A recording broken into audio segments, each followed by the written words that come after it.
a trip. She get invited to a summit. Went on a mission to make some friends. Return with no goodies, just a pen. Said she had a special report for the parliament. We waited in vain for a foolish argument. Where she lie on the senators, this little mouse. Now she said drugs build Balisier house. When asked about she friends and cartel, she start to croak. Inverted she for 6. She sounding like she having a stroke. Life, distractions and corruption is the new way. I keep asking myself, what did we do that day? We did not know, we did not know. This country, Trinidad and Tobago. We did not know, we did not know.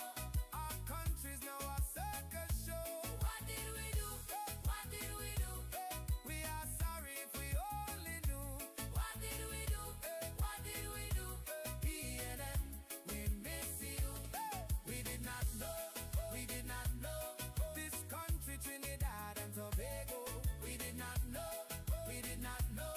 Our country's now a circus show. What did we do? What did we do? We are sorry if we only knew. What did we do? What did we do? P&M, we miss you. We can clearly see, and this is a fact, the P&M was doing a real balancing act. It wasn't perfect, but they kept the economy alive. It wasn't the best, but the people could survive. Under the P&M, they said they were getting robbed, but at least they could survive because they had a job. The UNC came in like a wrecking crew. A better decision would be made if we only knew. They promised 50,000 would be hired. Instead, more than 50,000 were fired. They made so many promises, now we live in regret. Ministers only talking on social media and jumping up in fed. We did not know, We did not know, this country, Trinidad and Tobago. we did not know, we did not know. Our country's now a circus show. What did we do? What did we do? We are sorry if we only knew. What did we do? What did we do? P&M, we miss you. Poor Wayne didn't know what he was talking about. Set up his party, put his foot in his mouth. Blaming the wrong party for what happened today. Now Stuart put him in his place, mince him up like a grater. He is in trouble now as this will cause a great ripple. Suddenly the Alexander twin is no more, now it's a triple. Mr. Doubles and Coffee like to give talk, want to put people in trouble. Can't take talk, want to sue. Soon we will have an Alexander quadruple. Faster crying out for the youth as they are in real pain. All those programs he set up are going down the drain. They promised a win, but no one has won. The UNC government worse than Babylon. We did not know, we did not know. This country, Trinidad and Tobago. We did not know, we did not know. Our country's now a circus show. What did we do?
I started to run when I scope out my country. I walk by a gun, ole, 'cause that is what they promise we. A lot's going on in the sun, so I come here to bring wisdom, so we don't burn down. We lovely society. See, a new government has the assignment to put we country into alignment. But every time they read us with their ego, it's the vulnerable who feeling that below. Lord, is it ignorance or is it arrogance? I don't know what to call it in this instance. Look at paradise right in front we eyes, but we still want to talk about who we despise. Tell me where else can we go? If we start to mash up the good things we know. Tell me where else can we go? If we treat we traditions like a Barbie show, you could fix everything on we island. Put gunships on we back like a tyrant. You could put 10 radars all up Scarborough. But don't forget, this is Trinidad.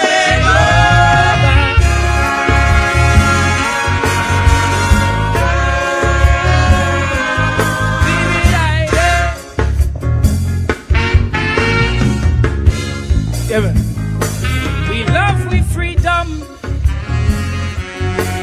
and every citizen will agree that no oppression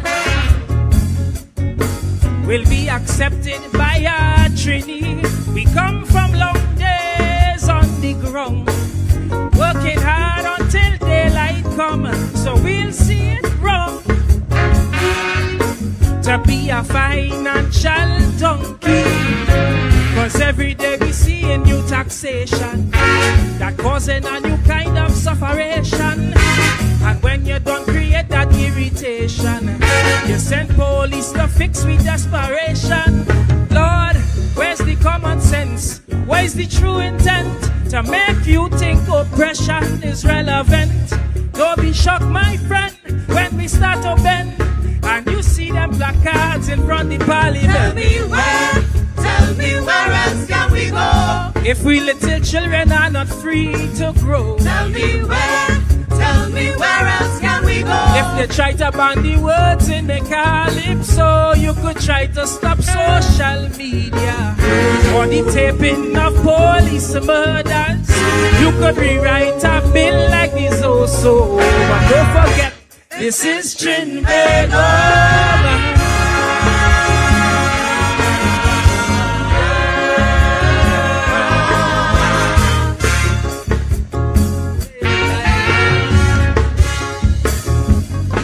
Take one look around,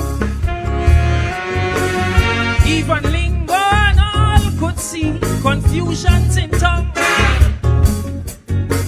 and it's affecting everybody.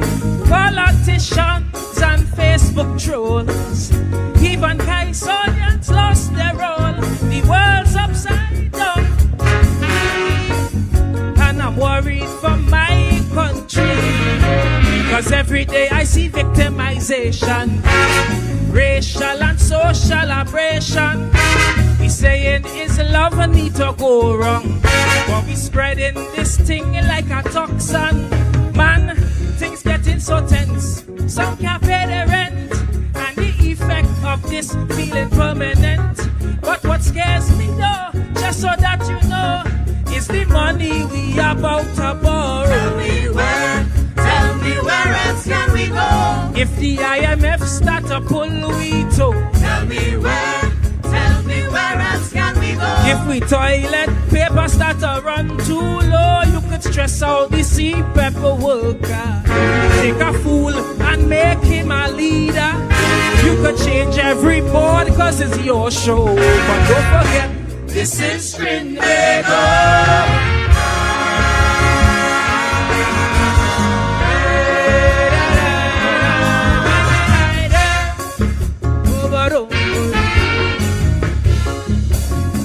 I know it's good intentions. We Prime Minister have for we, but brutal measures would only cause rebellion in TNT. Like what caused Cambule in times of old. And it's so the story unfold. It's that rebellion that give we people identity. So careful how you deal with we intellect. Cause DNA remembers every aspect. Not every time we cry it's just politics. Your mind could start to play you some dirty tricks. Look, remember that honor comes before minister. And that's why we give you so much power. So don't let us down and don't let us frown. We need to see our 360 turn around. Tell me where else can we go? If your promises start to look untrue, Tell me where else can we go? if your own voters losing trust in you, you could do what you want with what intent. You could bar talk the independent bench.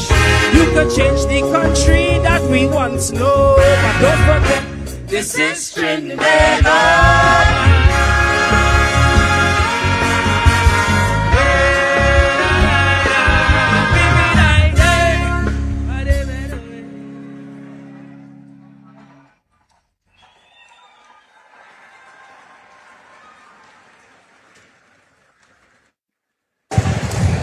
Or defending monarchy.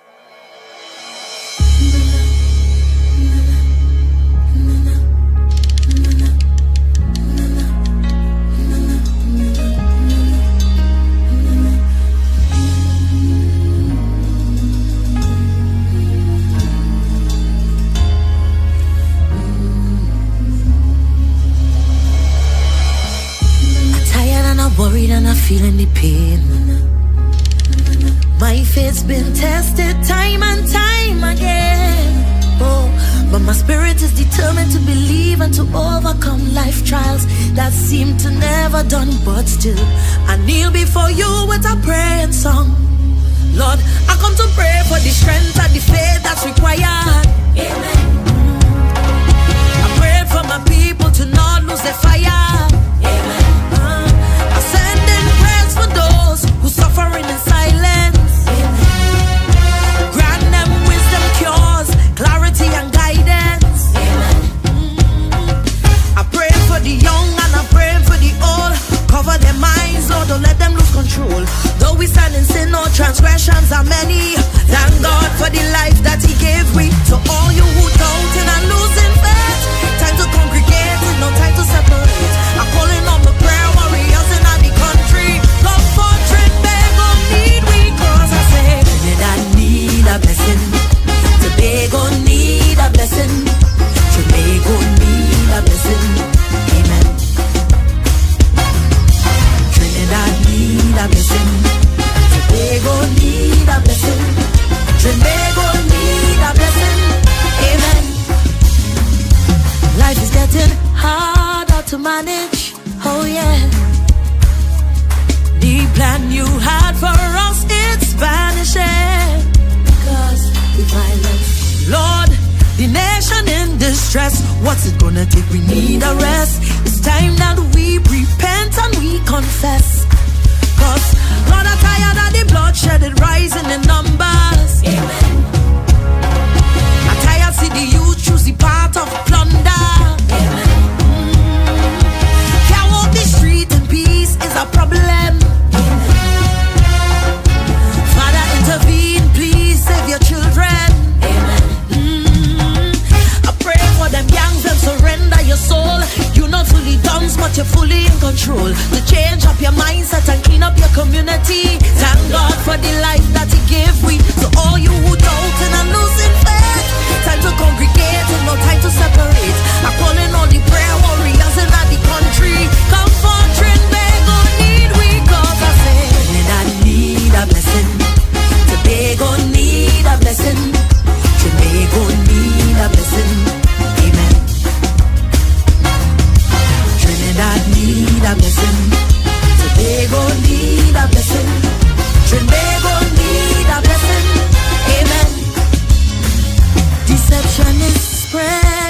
trending. Oh yeah. Greed and lies has surely shake we faith. Hearts gone cold, the wicked quoting well. Doubt in a place where hope should dwell. We all have to answer to you, so knees go bend. In the end, Lord, I pray for the leaders to lead with integrity. Amen. So my people could thrive and provide for the family. Amen. I really fed up on the racism, hate the division. We all have history here, don't matter your religion. I'm praying for all them false prophets that mislead your flock. Lord, open the eyes of the sheep that they mock. I'm praying your strength and we in solidarity. Thank God for the life that He gave me. So all you who doubting and losing faith, time to congregate and no time to separate. I'm calling all the prayer warriors in the country. Come for Trinidad, need we. Cause I say Trinidad need a blessing. Tobago need a blessing. Tobago need a blessing. Amen. Trinidad need a blessing. Tobago need a blessing. Tobago need a blessing. Amen. With you we walking through the fire. Amen. To make it we must stand together. Amen. To build safer communities. Amen. Enjoy the life that you give away. You are a feeling to behold. Guide all straying souls. Who God bless, no man curse. Speak it in the universe. I say, Lord bless protection around way. So the devil can't touch we. Remove evil mind and jealousy. Keep we away from that jumpy. Oh Lord, Lord, I feel a joy in my soul.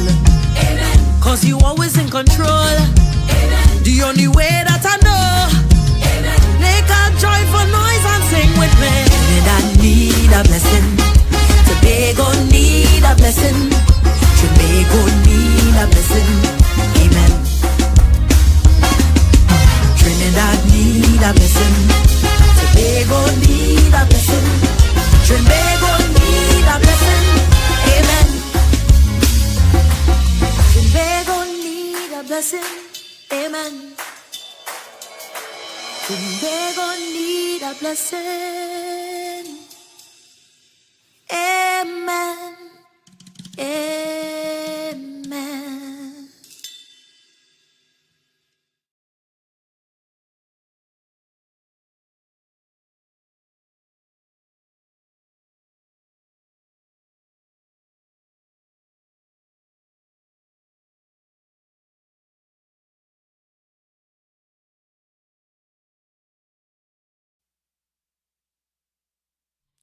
Good evening, good evening, good evening, good evening, good evening, Trinidad and Tobago. I hope you all are hearing me. Just let me know if you all are hearing me. I don't know.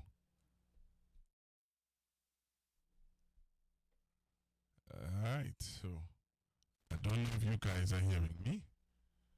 You need to let me know if you all are hearing me. I don't know what's happening this evening.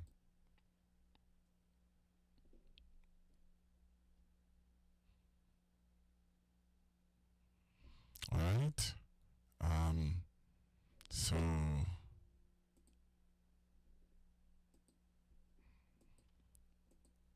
I don't know if you all are hearing me. I need to find out what's going on. Okay. I don't know what's happening this evening. I don't know, these people, I don't know. Hello. Good evening, everybody. If you all are hearing me, let me know on the live. Because I am not hearing. I don't know what's happening. Very low, somebody says. Alright, you're hearing me very, very low. Your phone is not charging. Very volume is a bit low. Alright, so let me know if you're not hearing me properly now. I don't know what's happening, It's always some Drama boy. Alright, very loud now. Okay. How is it now? Tell me how is it sounding now? Okay, so I don't know what's happening. I'm trying to only say it's better. Loud and clear. Good night, Pastor Google. Volume low. It's low. Alright. A bit better.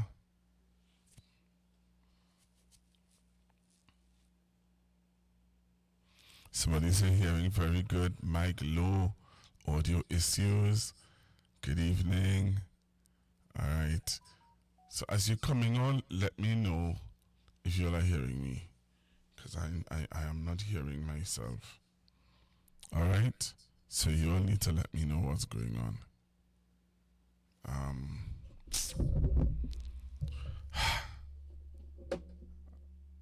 Good now, somebody said. Alright, so I'm going to check something again and come back. Alright, so good night. Hearing you very clear. Okay.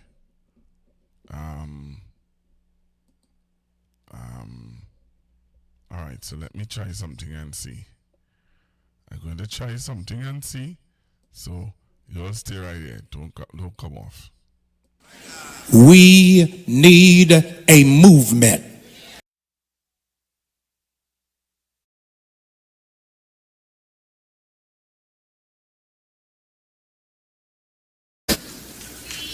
Movement is medicine.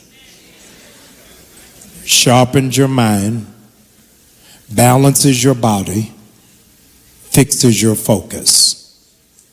Elbow your neighbor and tell them you got to bust a move. Dr. King challenged racism in this nation, but realized he couldn't do it sitting behind a pulpit, which is why he sprung into, here it is, the civil rights movement. He marched on Washington. He pulled down the curtain of segregation for the mistreatment in the South to be seen by the entire world. He pushed back against unfair voting laws. He pulled down Supreme Court decisions of division and stood against barking dogs and fire hoses. To be clear, it was not an event, it was a movement. It was protest, legal challenges, civil disobedience, and boycotts, stretching every part of the American body politic all at the same time, because he knew stagnation would be the death of us. I rise this morning because we as a people have become lethargic, sluggish, and sedentary, because we've been sitting so long in comfortability that we no longer feel inclined to make a move. You are in such a rush to go to brunch, to go play golf, to binge watch on Netflix, that making a move is no longer even entertained in your subconscious. ICE in Minneapolis has killed an innocent woman named Renee Macklin Good. And as of this hour, the officer will face no penalty. We're going to have to make a move. An ICE agent threw tear gas in a car full of black children, some of whom are in ICU in this moment. Just this week, one ICE agent has been charged with SAing a detainee because it was the only way he would allow her to get visits. 1,000 more agents are headed to Minneapolis this week Not even realizing, ladies and gentlemen, that ICE is now the new slave patrol. The Klan no longer wears hoods, they now wear masks. They are no longer volunteers, they're being paid to oppress brown and black people. The budget for ICE must be frozen immediately. If it's in Minneapolis today, it'll be in Marietta tomorrow. If you don't say anything, racism and bigotry will continue to wield its head. But I'm so glad there's some witnesses in the building that understand I cannot sit still when other people are being marginalized.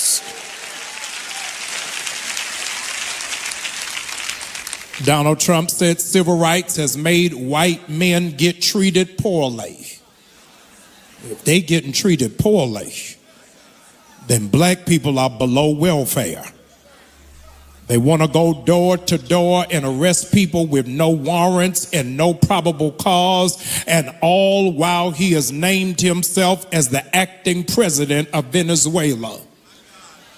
He's asking Jamaicans and Haitians to self-deport, but has said nothing about illegal Germans and Italians and Swedes because they believe, here it is, that if you are black or brown, you are illegal, but if you are European, then you are permissible. Ladies and gentlemen, the cost of living is skyrocketing. Upcoming elections are being questioned.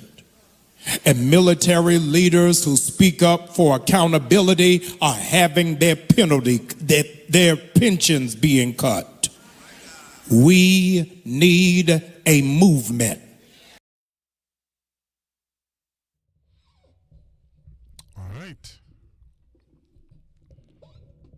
I don't know what's happening this evening. I don't know. I really can't see what is happening this evening. But hey, something is happening this evening where the sound is concerned on constructive talk. I don't know what it is. I can't see. I can't put my hand on it. I've tried other things and I'm not getting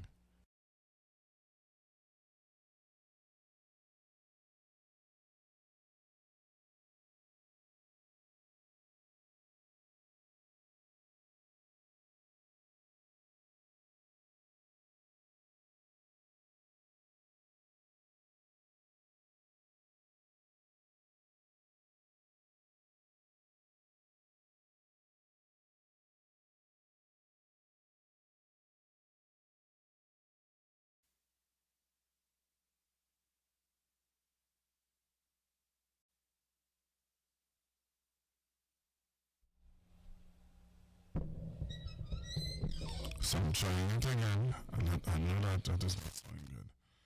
All right, so Trinidad and Tobago.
The information provided by the speakers and/or presenter on Facebook and YouTube is for general informational purposes only. All information is provided in good faith. However, Constructive Talk makes no representation or warranty of any kind, express or implied, regarding the accuracy, adequacy, validity, reliability, availability, or completeness of this information.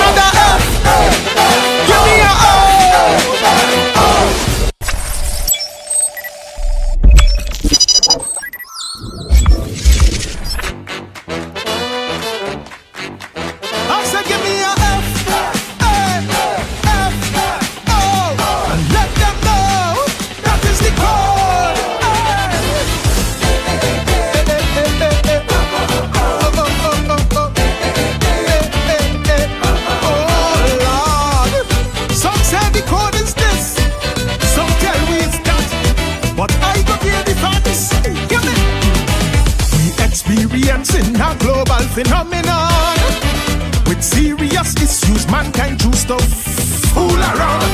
Then they go find out, facing real consequences, that when you play dotish games, you win foolish prizes. The mighty US of A, look how them in disarray, because they forget the first dose of MAGA madness. So with the short-term memory, they welcome back Donald T to give that fascist a second term in office. But after they take the bait and they realize where's the fate, enough of them want to change the vote, but it is too late. You see the FA, FO, see the FA, now they go FO. Plenty immigrants made their choice. Uncle Donald they supporting, but he put their support on ice and themselves he start deporting. FA, FO, I said the FA, now they go FO. But now Donald breaks in because it now so keen. He naming the Epstein files, so they now studying like they voting a presidential pedophile. FA, FO, I said the FA, now they go FO. You see when you're ever wrong, there's no doubt. Even Uncle Sam will find out that what's sour in Bam Bam starts sweet in the mouth. When you shout F.A. F.O. Tell you that is, tell them that is the call. Oh, say, can you see? You see the call? Come in. Trinidad love all fours, you know that is the truth. So when America trump, we just follow suit. If them MAGA morons is America's concern, well, we present government is easily their clones. From 2010 to 15, the tenure was so obscene, scandalize the land and destroy we economy. What? Like we missed the free-for-all, incompetence and bubble. So we bring them back to finish mash up the country. And as they assume their roles, I set a square peg in wrong holes. Now plenty people who help them win at the polls. Feel the FA, FO. They say the FA, now they go FO. The two worst Alexanders in the world and to make ministers. One is a racist troll and one need a West Indian first primer. FA, FO. I said the FA, now we go FO. Meanwhile, Tanti setting up TNT in people worship we in place. She should have let the Yankee army plant the red eye in Shipping Palace. FA, FO. I said the FA, now she go FO. You see when you're ever wrong, there's no doubt. Persona non grata must find out that what's sour in Bam Bam starts sweet in she mouth. Sing it out. FA, FO. Tell you that is, tell them that is the call. Cause when cold yellow wins, corruption begins. Where's the real code? Let me talk to the doc. Doc, you had the mandate of most of the electorate. not to mention the support of your party base. Somehow you took that to mean you could manipulate and dictate the decision of who should take your place. And because you were the top dog, you move like an overlord. You find when you tell them jump, they should have asked how high. You set out to sway the vote, offer up a young scapegoat to just get a kobo sweat after you say bye-bye. You delay party convention, play with party constitution, and figure you could have gerrymander the outcome. But your FA, FO, your FA, and then your FO. You chain up the young man for truth to snap the election fingers fast. Although every poll warn you that would have be a shortcut. That's FA, FO, your FA, now all of we FO. So for your voters who stayed away, you certainly have a part to play. But they feel like they get betrayed like it had snake in the Balisier. FA, FO, I say your FA. Wrong without doubt, even strong leaders find out that what's our in bam bam starts sweet in the mouth. Where you shout FA, FO, and that is, tell them that is the code. So let's do this red and ready to oppose. Give me a F, give me a A, another F.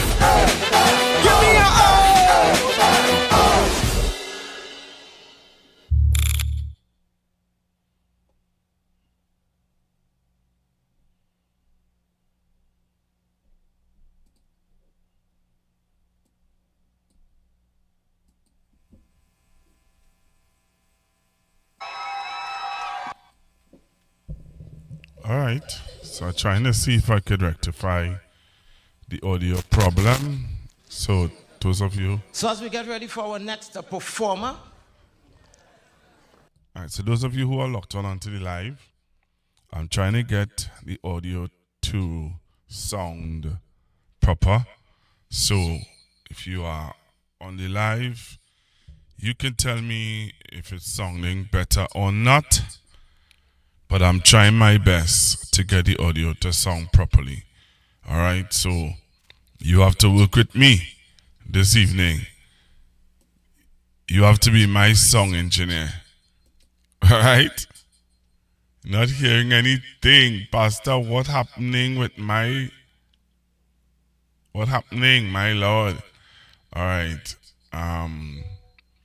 So you have to tell me if it's better. If it's not better, all right, just have a little echo, sounding like a boss. I hear you, brother.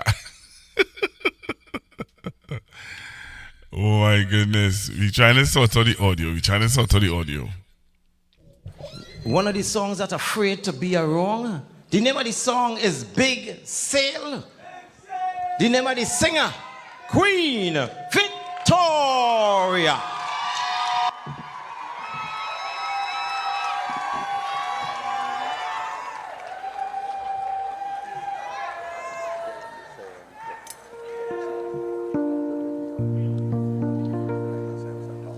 Africans, for sale, for sale, for sale.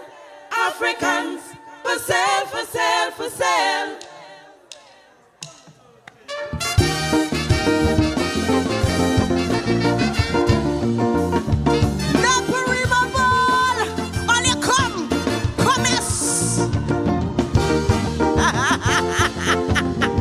All you good, yes?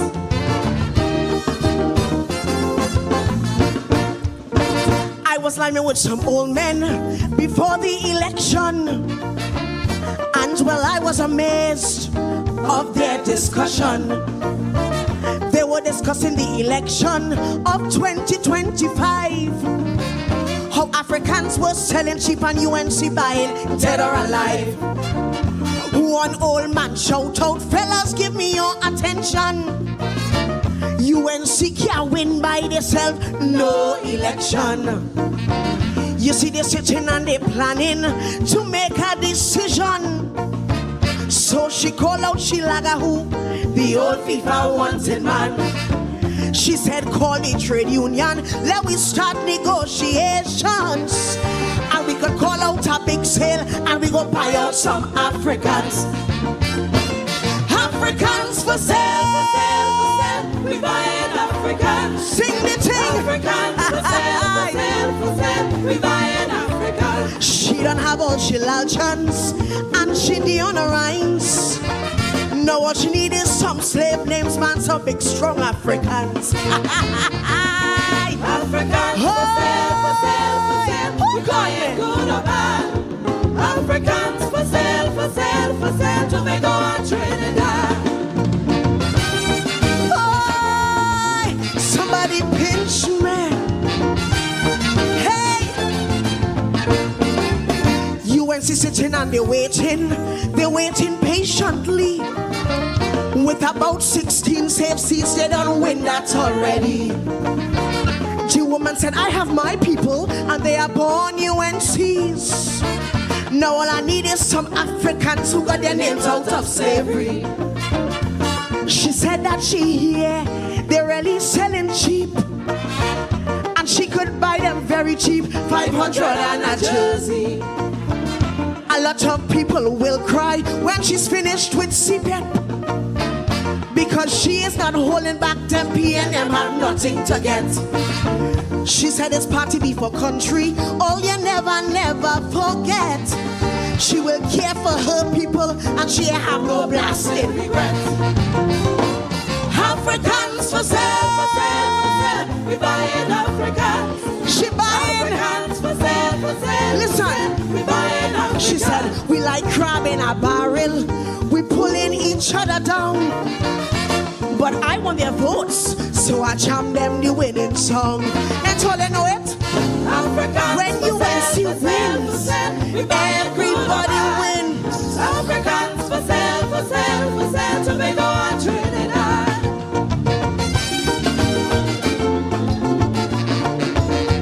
Hi, who called me?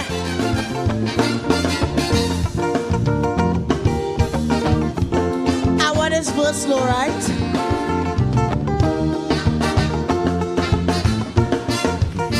Black mines in Tobago, she's working on them with ease, but she's not afraid because monkeys say cool breeze. She said the last time she was easy, this time there is no room for mistakes, cause when she's done with Tobago, it's either they make or break. She has her eyes on Maruga, especially Samuel Cooper. They got a lot of P&M houses, but none of them can remember. She's buying some in 6 company because they're nice, they're bad and they're trim. Their ancestors came from Africa and all of them is Americans. She passed through 5 company and she bunks up Madingo. Well, boy, she makes she name cause she gets Africans for Africans for sale, for sale, for sale. Africans for sale, for sale. Listen this. We buying Africans. Dog Faisabad was pretty serious with her reading the cemetery. He said I'm waiting for refinery point. That man had to be crazy. What? Africans for sale, for sale, for sale. We buying good or bad. Africans for sale, for sale, for sale. Tobago and Trinidad. I never meet too commercial man so.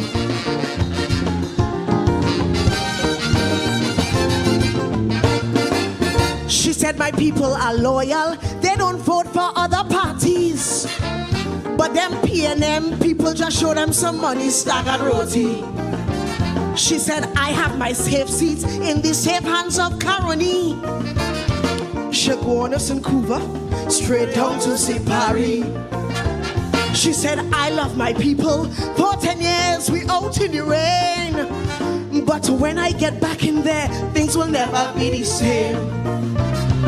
To all of my people, you must get your rightful place. And I don't care who's sitting there and think I am talking race. You You all know what's hurting me. You see that, Dr. Rowley? We don't hide up all we money. The damn man change the currency. Hey, Africans for sale, hey, for sale, hey, for sale. Hey, we buying Africa. Kill them. Africans for sale, for sale, for sale. We buying Africa. They bought out PSA. They got them for 10%. Now they could beat the chest and laugh, cause they know it's money well spent. All your love, all your Africans for sale, for sale, for sale. We buying good or bad. Africans for sale, for sale, for sale. Tobago and Trinidad. All right, so I think I have it. I think I get through here now. I think so, I really think so. I believe I have it here now. I believe I have it here now. I believe there's it. I believe so, You know what I mean? I believe there's it. Good evening, Trinidad and Tobago. Let me tell you something. You see, when you're trying to do things and you're trying to organize a certain way and certain things, boys, things just happen. Things just happen. I'm not blaming it on anybody. I just kind of, realizing that sometimes things don't always work out the way you plan it to. So again, good evening, Trinidad and Tobago. Good evening to you, those of you who locked on wherever in the world that you are listening to Constructive Talk.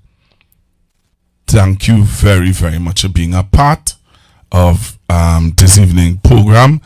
To all the persons who texted me privately and saying, hey, we hearing you. Hey, come back good. Hey, think, you're sounding like a boss. Thank you very, very, very, very much. All right, so this evening, Miss Claudette.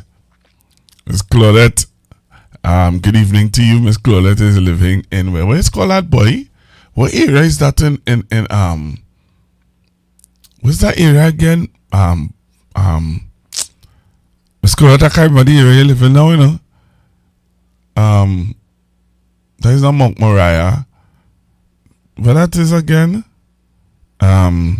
Springville Paradise. Springville Paradise. I remember Miss Claudette. I remember. So Miss Claudette is a faithful listener from Springville Paradise. And also all my listeners in wherever in the world and wherever in Trinidad and Tobago that you're listening to me. Thank you very, very much for being a part of Constructive Talk. Hey, so much to talk about. So much happened over the weekend. I want to send out condolences to the Abner family. Loss of his father is a good friend of mine's. Those of you who would have watched the page when I have the pastors on and the preaching and stuff like that. The young man who you saw the last time you saw, there was a young man preaching on the page. His father passed away, and I want to send out condolences to his family, and also I want to send out condolences to my adopted daughter, lost her grandmother, and I want to send condolences to Diamond, my little baby girl, my adopted baby girl. Give her some strength and love and encouragement. Also, I saw today where a gentleman was murdered in Urupuch, a contractor. He was gunned down, and I am hoping that the authorities are able to solve that murder. And murders continue in broad daylight, unabated in this country. Crime is continuing as normal. You know what I mean? As normal. And it is not normal. It is not something that we should accept to be normal. And we have a state of emergency, but it's like if we still living, we still have things happening in Trinidad and Tobago,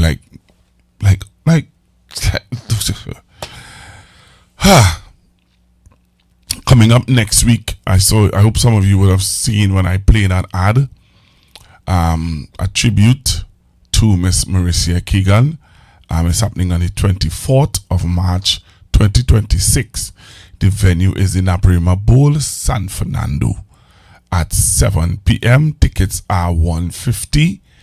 All right. So those of you who remember Balisier Keegan, She was an awesome singer, a prolific entertainer, and there is a tribute to her on the 24th of March 2026 at Naparima Bowl. Those of you who live San Fernando and San Fernando East, you all will be very familiar with Balisier and Nigel.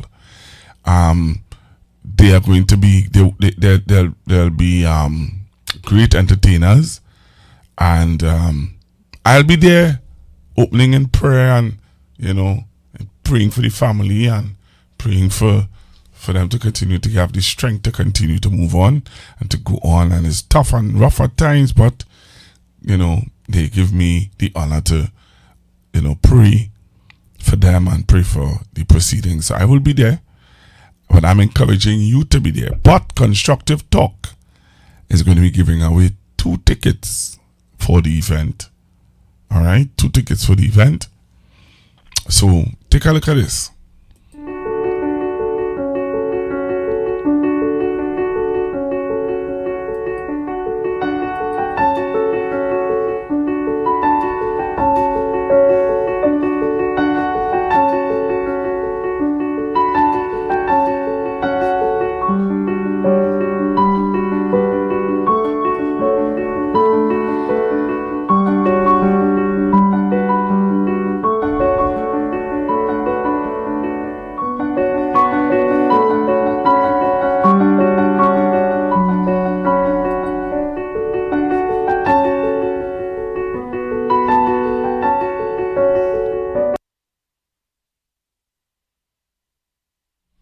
All right, so I have on the phone line Mr. Nigel O'Connor. I hope I said the name right.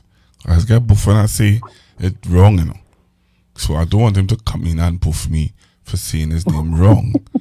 So this evening I have the honor of Mauricia's husband being on with me to talk about this tribute. And this tribute is dear to my heart. I'll tell you all why. Mauricia was one of the persons who genuinely encouraged me to start this platform. She always used to say to me, Google, you're only working for people and people don't understand your value. You have value and you have to place value on yourself. And she would have encouraged me to start this platform that I am on, which is Constructive Talk. And this evening it's an honor and privilege to have Mr. Nigel, I'm going to call his last name, just not to get buff, Mr. Nigel on with me so that he can give you all some more details about the event that is coming up next week on the 24th of March at the Naparima Bowl in San Fernando. And I'm encouraging all the Southerners, if you're from Princestown, Marabella, Couva, Shogunas, even wherever in the Southern Peninsula you are, and even people from Port of Spain, take a trip now, come down the highway a little bit, and take in the nice, cool, fresh air we have down here. In South. So, Mr. Nigel, good evening to you, sir. Good evening, sir. Good evening. Did I pronounce your name correctly earlier on? Actually, I didn't hear it, but that's fine. Okay, praise the Lord. You can't help it. Thank you, Jesus. What's that? Nothing, sir. What? So this evening, we're gonna, I want you to share with the nation about this event that you have upcoming for, your late wife, Miss Mauricia. Yeah. Good evening to your listeners and your viewers. Well, the 24th of March will be 1 year since Mauricia left us on this earth. And we decided, that is myself and her sister and myself, decided to do a tribute to her in music, because, that was what she was about. And, well, some of the funds that we're going to take from that is going to, well, she was into painting too, so we're going to, donate some of the funds to a student who's into painting and music. Well, we have something to donate to our music school also too on that night. Right. Some of the performers there would be Vaughan Bigfoot, as you showed, Dwayne O'Connor, Tizia O'Connor, Nigel O'Connor. It's a whole O'Connor clan. Right. Her sister will be singing also. Khadija Jeremiah, Martina Chow, Malcolm Boyce, a saxophonist, David Drums, Shift Shatney dancers, Queen Victoria, Chucky Gordon. Yeah, that's some Martha Newton and band. We have a band also will be led by Michelle Henry. Yes, it will be a night of music and entertainment. So people come down and support. All right. So tell us, would there be any giveaways, anything that any surprises that people could look forward to on the night? If you have to give it out, by? No, don't tell them if they. We have two-door prizes. Two-door prizes will be given out on the night. Right, two-door prizes. So for those of there's you, there's a guy that sponsored one of these door prizes. He was like, wow. We appreciate that a lot. He didn't want to leave his name, so I can't really call his name anyhow. So okay, that was really, really nice of him to do that. Right. All right. Beautiful. If people want to get tickets, you want to call on the numbers that they can contact, or if they want to but we have people already from Constructive Talk platform, and I want to say thank you to them who would have reached out for tickets. Okay. You can call me at 783-0054. That is 783-0054. Right. Or Marsha at 730-2443. That's 730-2443. Or you can get tickets at Naprima Bowl. All the box office is open? Or on the night? Okay, only on the night. Or not on the night, but during the day, from 8 o'clock that morning, you can get tickets at the bowl. Yeah. Okay. All right. Anything else? Refreshments, something will be on sale? Yes, refreshments will be on sale. Yes. Okay. And we also... go ahead. You talking today? No, you are talking to... I say go ahead. You were saying something. No. I just say, we look forward to the refreshments too. Yeah. I want to give away 2 tickets tonight. Okay. Yeah. You can move that off the screen. I want to use that as a for somebody to win a ticket. All right. So you want let's see they pay attention. Yeah. Oh, the people who paying attention. Yeah. All right. Okay. All right. That's quickly on the screen there. Okay, sir. I am sorry, sir. Oh, no problem. Yeah. This is your show now. No comment. Oh, it was always your show. I just working for you. No comment. I will be very nice for now. This is forever. You can never age you think I had. Anyway, telling you what to take off the screen. I don't know. When they call them on the radio stations and all them media, you just tell them what to do. Yeah, but their media just radio. It's not like how you have it on YouTube. Why you Let us be on Facebook. Let us be on Facebook. But they didn't have it up. Why are you behaving like that? Why? I'm trying to be nice. Please. Wow, this is trying to be nice? My God. Anyway. So what are the questions, sir? Right, but I want to give it to, I want to give it 4 tickets away. Hey! The Spirit of the Lord is moving in this place. I was wondering. I never said I'm going to. Wow. Okay. Yeah, we'll give out 4 tickets. We'll give away 4 tickets tonight. Beautiful. Well, that's just for 2 couples to come, so. Right. Okay. Well, the first person, I want a male to call and a female to call. I don't want 2 males to call or 2 females to call. You understand? No, I don't understand. Well, of course, that is a simple thing. I just want a male to call so he can bring his wife, and a female to call so he can bring her husband. Okay. I mean, it will be the same. It will be the same way if a man called twice, he'll bring a woman. But yeah, let me just have it fair now, if you want to call that fair. So the first person to call, I would like to know the time of the show. What time the show starts at Naprima?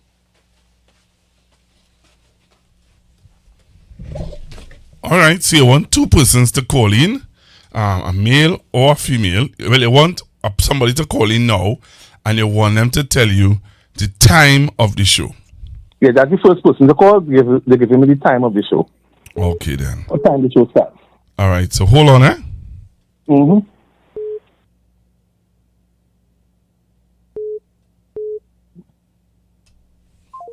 Calling now. Hello, good evening. Good evening. Good evening, ma'am.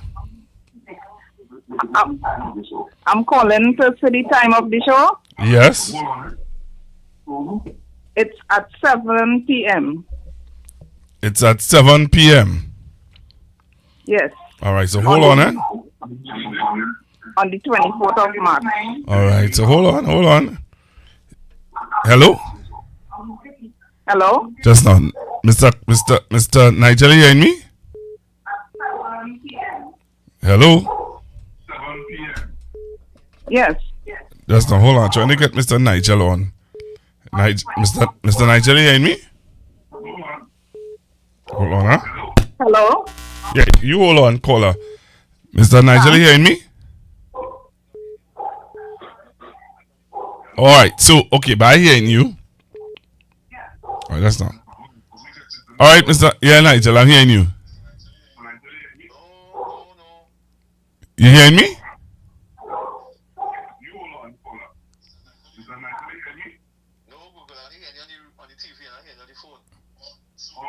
Okay, I don't know how you're not hearing me on the phone. I hearing you on the phone.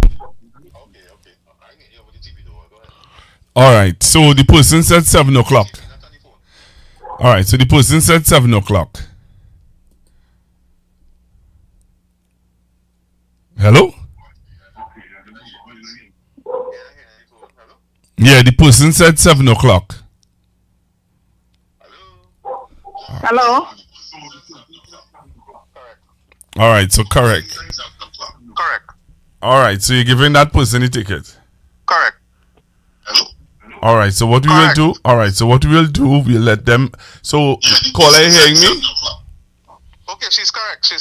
All right, so caller, hearing me? Yes, I'm hearing. All right, so what you will do? You'll WhatsApp this number that you call here. WhatsApp that number. Yeah, can I get her name, please? Your name and everything.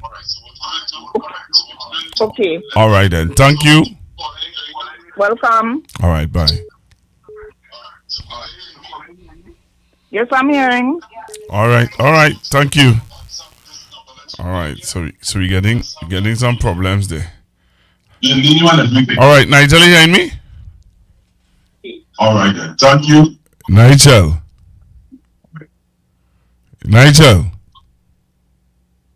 Hello. All right. Thank you. Nigel. So we're getting some problems there. Hello. All right, Nigel, you hearing me? No, not hearing you on the phone. You still? Am I hearing you on the phone? No, Google, I'm not hearing you on the phone. But I hearing you on the phone loud and clear here. All right, so he'll call me back. Yeah, I don't know what's happening tonight, you know. Let's try this again. All right, so I'm trying to call back Mr. Nigel. Let's see. All right, let's try it. Let's try this way and see. All right. You hear me now? You hearing me? Yeah, I hear you now on the phone. Right, okay. So I can mute the TV. Yeah, let's end this one. Right. All right, so he's hearing me. I think I have a call on the line. Hello, good evening. Hello. That's now, what's going on with this caller? All right, the caller hung up. All right. So that's a lady call, right? So we want a meal now. Yeah. All right, so let's see if we get a male to call in now. All right, so you're waiting for a male caller, and caller, remember, the caller who just won the ticket, you need to message me your name and your contact number. Well, you have your contact number. Sir? It's 2 tickets. All right, so you could call in and call us, WhatsApp me on 464-7003. 464-7003. So we're waiting for one more person to call in to win 2 tickets for the event. All right. So we're waiting for one more caller to call in. So remember, you can call in now if you want to win a ticket. Win 2 tickets to the event. You can call in now on 464-7003. 464-7003. So you're waiting for your call. All right. You're waiting for your call. Where all the callers gone? All of them was calling in just now. All of them get scared now when they realize the question hard. Well, that question wasn't so hard. That question was easy. I said the man coming with some kind of questions, telling me take off the flyer. Nobody see. Well, boy. I can make it difficult, No. But Don't make I won't do that. I won't do that. Don't make nothing difficult on this program here. We don't have a difficult government to deal with. So you make anything difficult now, could be problems. All right. So we take any calls. Come on, callers. We wanna take the calls quickly. All right. Look how many of you on the live. Come on, call in and win yourself 2 tickets. All right. So we have a caller. Hello. Good evening. Hello. Good evening. Hello, good evening. Good evening, sir. Where are you calling us from? I'm calling from Corinth. Corinth. All right. Yeah, you right there? Yeah, you righty. You righty. So hear what? Listen to the question. Let's give us the name of one performer on the show. Nigel? Nigel what? That's a good one. I get the money ticket to money. Man call by the All right, brother. You wanna take it? You better. You win the ticket. The man say get the ticket because you call his name. So here what to do? You listening to me? Message this number. After you come off the phone, message the number, and just let us know that you're the guy who won the ticket, and Nigel will get in contact with you. Cool? No problem. Thank you. You're most welcome, sir. All right, Nigel. Hey, man, I appreciate that, man. So you get a male and a female. Yeah. So when you feel nobody will listen to my program, I never said such thing. you know how to say it. Action speaks louder than words. Nigel, don't say anything. You have a blessed night. And maybe in the week again, I will give away 2 more. Yay! The program hot, boy. The program hot. The program winning, boy. The program get you, boy. Hey, so have a blessed night, sir. Thank you very much. You're most welcome, sir. Okay, sir. Yeah, later. Hey, look who win that ticket, boy. You lied. That man get you, boy. All right. Yeah, but you still have to message. You still have to message the number, yes, sir? Don't feel you just get you just so. You still have to message the number. Even though I know who you are, the principal thing is that you have to message the number. All right?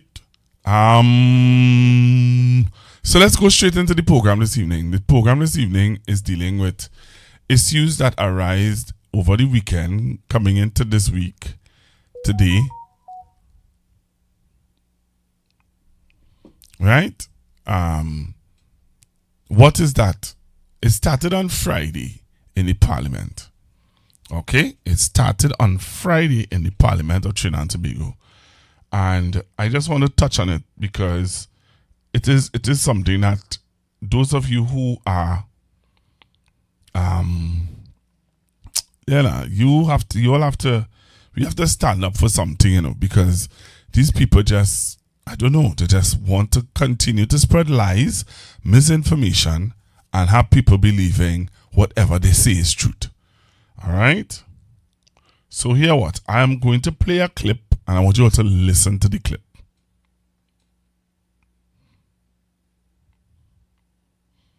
Right? I want you all to listen to this clip that I'm about to play, because we can't continue to go down this road. And I remember there was a time, and before I play the clip, I want to say this. There was a time a gentleman called in and he said to me, he was saying that he think that Miss Beckles should sue Miss Sessa for talking about PNM and drugs and stuff like that. And you know, I'm still looking for the clip, because I personally believe that Miss Sessa said that outside of the parliament. She said it outside of parliament privilege. And I want to find that clip. I'm looking for it, and I'm going to find it and send it for the political leader. We have to make Miss Sessa an example. But you know the problem with that is that you just take them to court and they don't like to pay. They don't like to pay. PNM won the case against the UNC with the what do you call it? With the election. And up to now, we can't get we money. Up to now, the PNM can't get their money. So taking them to court doesn't always say that you'll get your money. Right? But taking them to court and they're losing does send a signal and a message to them that the PNM is not a rollover. That's what they need to do. But listen to this. I want you all to take in this video.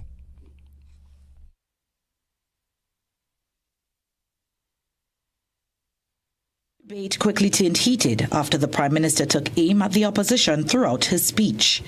A short distance away from this building, the new blood-red Balisier house stands as a gravestone to drug money, pedophilia and theft. Opposition MP Camille Robinson Regis rose on Standing Order 48-4, which prohibits offensive language about members of either house. The Speaker intervened.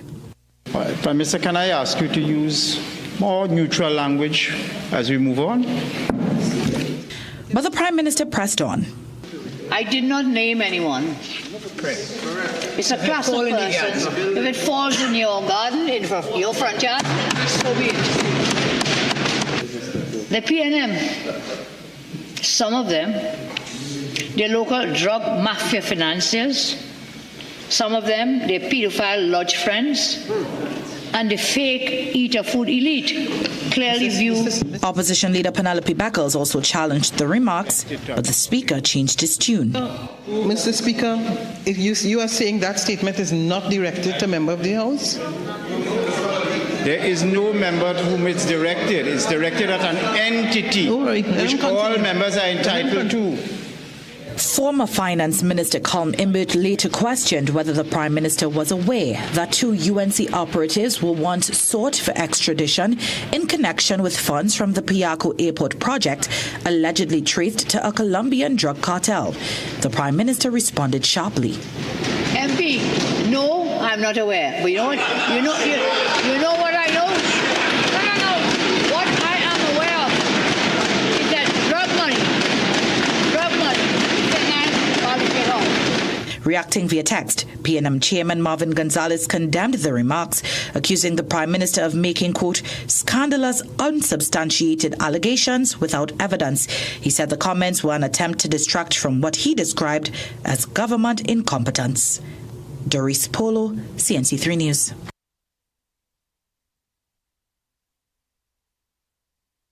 Leader Dr. Keith Rowley is challenging the Prime Minister to bring evidence to support her claims that his party's headquarters was built with drug money. Kamla Persad-Bissessar made the claim last Friday in Parliament. She has frequently sought to link the People's National Movement to the criminal underworld. However, Dr. Rowley said Balisier House was built through legitimate sources of funds, such as fundraisers and donations. He said the Prime Minister again exposed what he called her true character.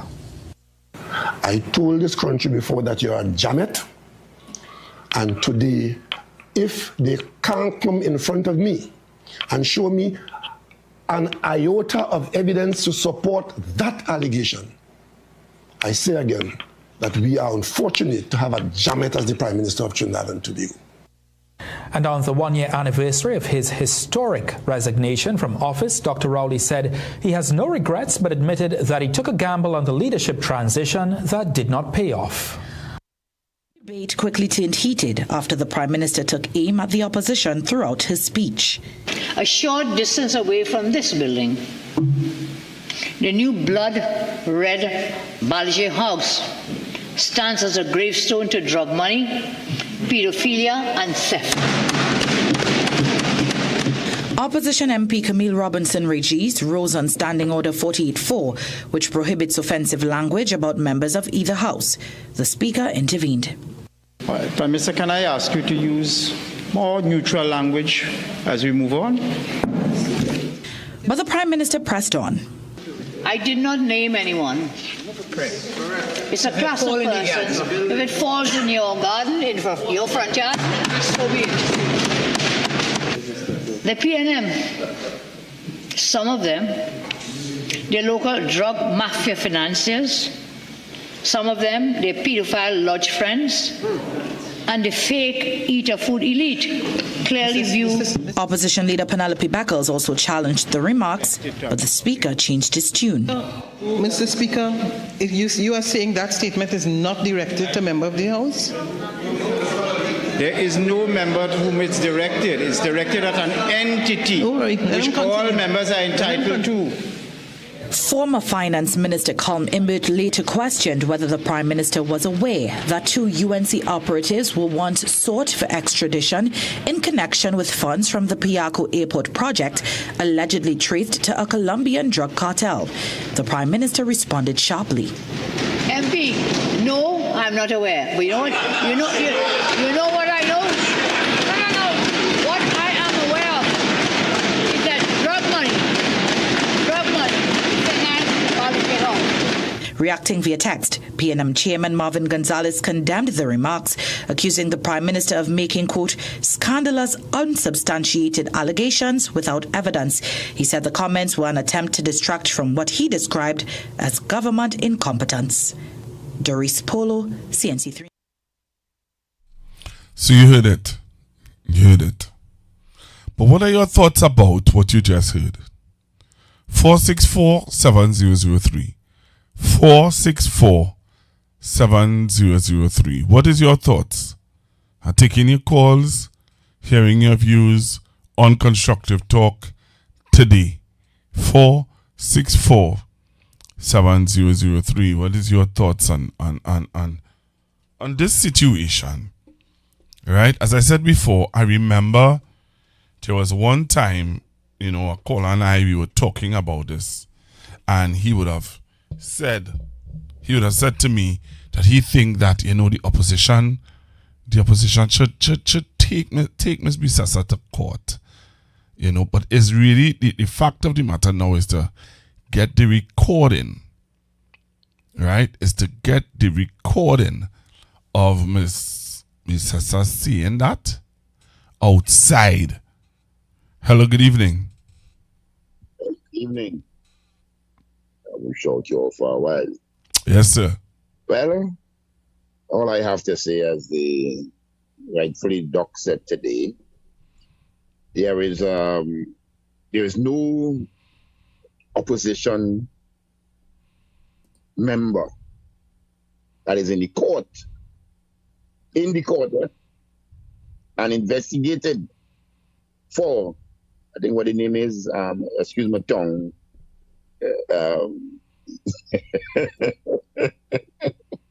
for what is this, pedophilia they call it? Yeah. And the process of soliciting young ladies for service. We have that. I always ask the question, how many members of the sitting government are in court compared to the opposition? How far I think I know about 2. Is there more? Yeah, well, there's. Go ahead, Doc. There's 2. Yes. I think there's one more. Well, possibly exists. The callers will inform me on that. And in that is Balisier, not Balisier. So you know, just having one letter different in court, we'll say that is not what. But you know, according to the last case, when the fella died, you can twist your word, but you can know what you mean. So if we go to court, we might be able to win. But they say they're still owing money, and they can't pay. I don't know what is happening to our. But you know, I wouldn't bring it. What is it? Odium, you call it? That the word. I'm not sure if I pronouncing it right. Odium. Yeah. So you know, being an SRE, so I know my call being monitored. So I'll stop there. Thank you very much. Nice talking to you. Thank you very much, man. Thanks for calling. Long time haven't heard. True. Don't get you. All Thanks. right. Bye. Thank you very much. Bye. So we continue to take your calls. 464-7003. What is your thoughts about this whole drama that's going on? What is your thoughts about it?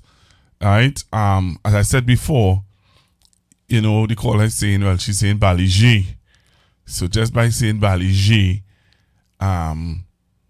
you know, can throw it out or throw it off. I hear you. I understand exactly what you're saying. Hello, good evening. Yes, good night, Pastor Gukha and all the callers and listeners. I think what the Prime Minister has done, she knows she has parliamentary privilege.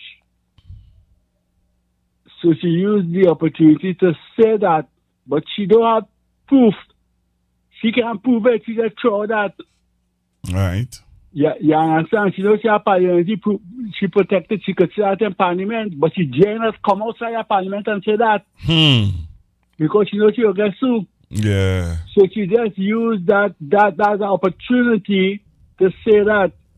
But that's not true. I see when Dr. Oli and Fitzgerald were selling tickets, they had cars, they advertised, that raffle with them cars were advertising on TV. And besides that, members of the party, financial members, they would donate money every month. Yeah, Councillors would give them money. Yeah, members of parliament were expected to give their money. Well, every month, So everybody was contributing in any which way. So it had nothing to do with no drug money. That Balisier was very legitimate money. Yeah, but that prove it. That they who allege must first prove. Yes, there's a legal term. Who is the alleged? You have to prove. Bring your proof.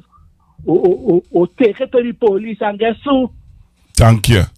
You understand? That was she had to do. Take it to the police. Let it tell the police. You understand? Yeah, man. You know, she can't do that now because eventually she go lose the case and she got to pay with money. So all right, caller. Thank you very much. Yeah, man. All the best. Same to you. Hello, good evening. Hello, good evening. Good evening, brother. You're singing very far. It's all right. Let's switch some.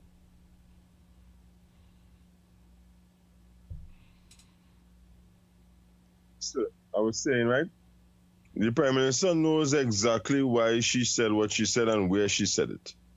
Right? And again, as was done in their first iteration under the People's Partnership, is all about abusing parliamentary privilege. Because you have a majority.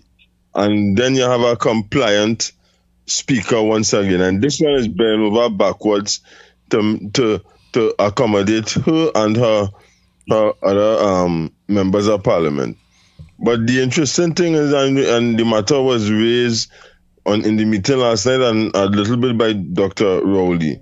Why did the UNC have to not occupy VNG complex? Because they were tenants of a union and they were not paying.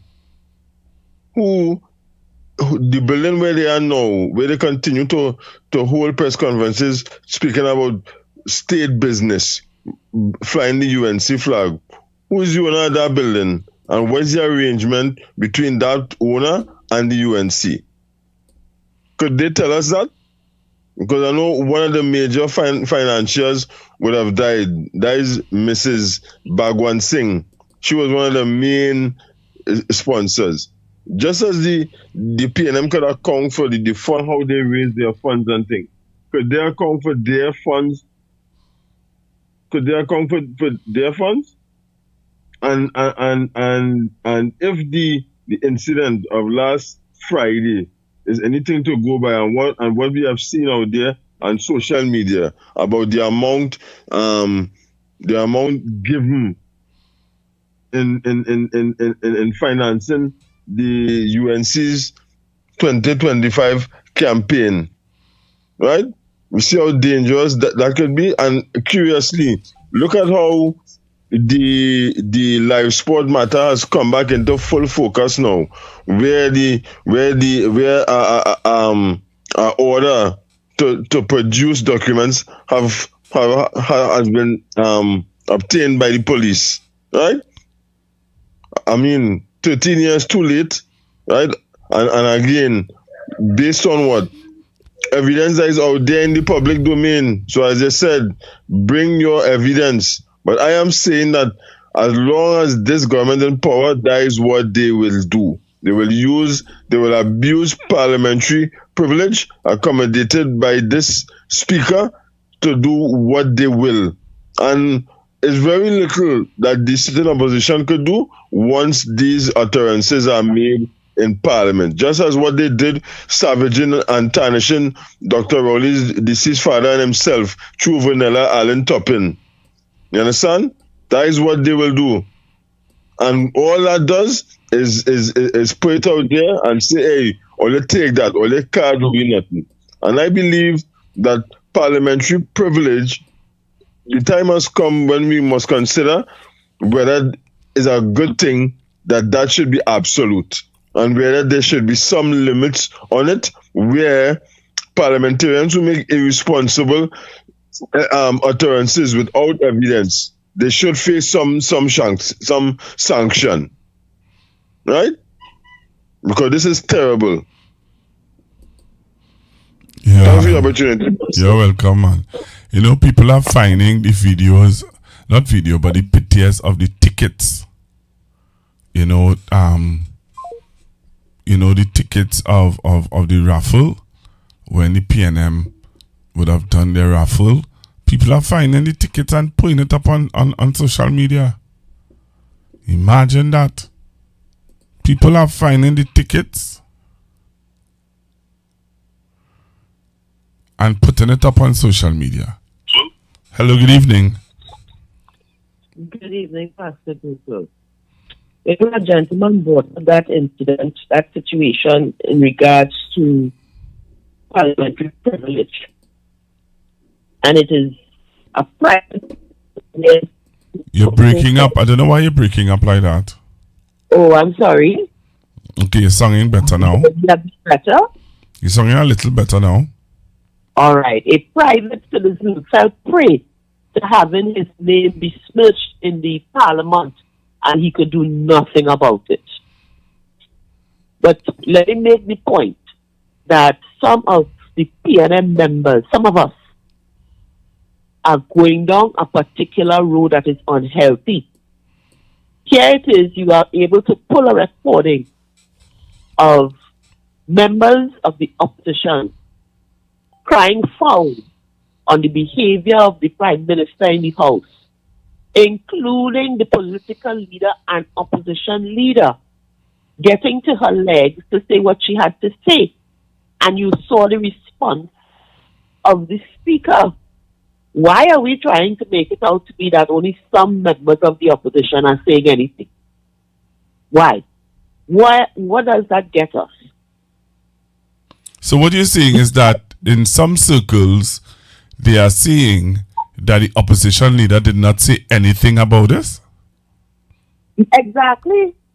But here it is, and it is going to be recorded on Hansard, that Mrs. Penelope Beckles Robinson moved on her legs and rebuffed what it is the Prime Minister said. I don't like how you're singing, man. Because I'm trying to pick up on what you're saying properly. I'm trying to pick up on what you're saying. I don't know if people are hearing what the caller is saying properly. And if you are, just let me just indicate in the chat so that I will know that you are here. But I'm not hearing you too clearly. I don't know if you could change your position a little bit so that I can hear exactly what you're pointing out to me, because it is important. It is important what you're seeing there. You know, I think what you're seeing there is very important, because if you're seeing, from what I'm gathering from what the caller is saying, is that there is some misinformation out in the public domain where people are saying that the opposition leader did not stand in defense of the party where Balisier House is concerned. Right? She did not rise to her legs in Parliament. Really?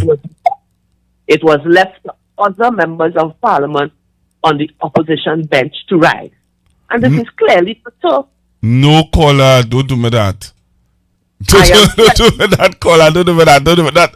Not at 10 o'clock in the night, caller. Caller, listen. No, listen to this. Listen to me. Let's talk. Let us talk a little bit here. Caller, you are saying to me that PNM people in the public domain are putting out misinformation about the political leader not rising to her feet in defense of the party in the parliament where Balisier House is concerned? Well, I guess they didn't hear. But that is exactly what is being said by some so-called members of the party. Nah, man. And I heard that. I was listening on another forum and I heard this statement being made. And I was like, but hold on. I am sure I heard the opposition leader. So I am happy that you are able to pull the recordings and share it with us. Oh. And if we can pull a recording, then it means it is on Hansard for prosperity. And anybody, any citizen can access it. You see, we have the willingness to just take people's word as granted because we trust. Yes. And let me tell you something, I've learned that in media, in when I used to work on radio, and I realized that people would believe if somebody is sitting in front of a microphone on a radio station, people tend to believe everything they say, because you wouldn't come on a radio station, sit down in front of a microphone and lie to people. Pastor Google, Marsha Briggs. Because you and I are both aware, in the former place of your employment, there were people getting behind a microphone and doing just that. Am I wrong or am I right? You're very right. Okay then, my dear. But the true professional who sits behind a desk and a microphone in a proper media house would do their research. And even if they are unsure, they feel they should check. They will say, we have heard or we are hearing, but we have to confirm before they open their mouth and say something that is supposedly factual.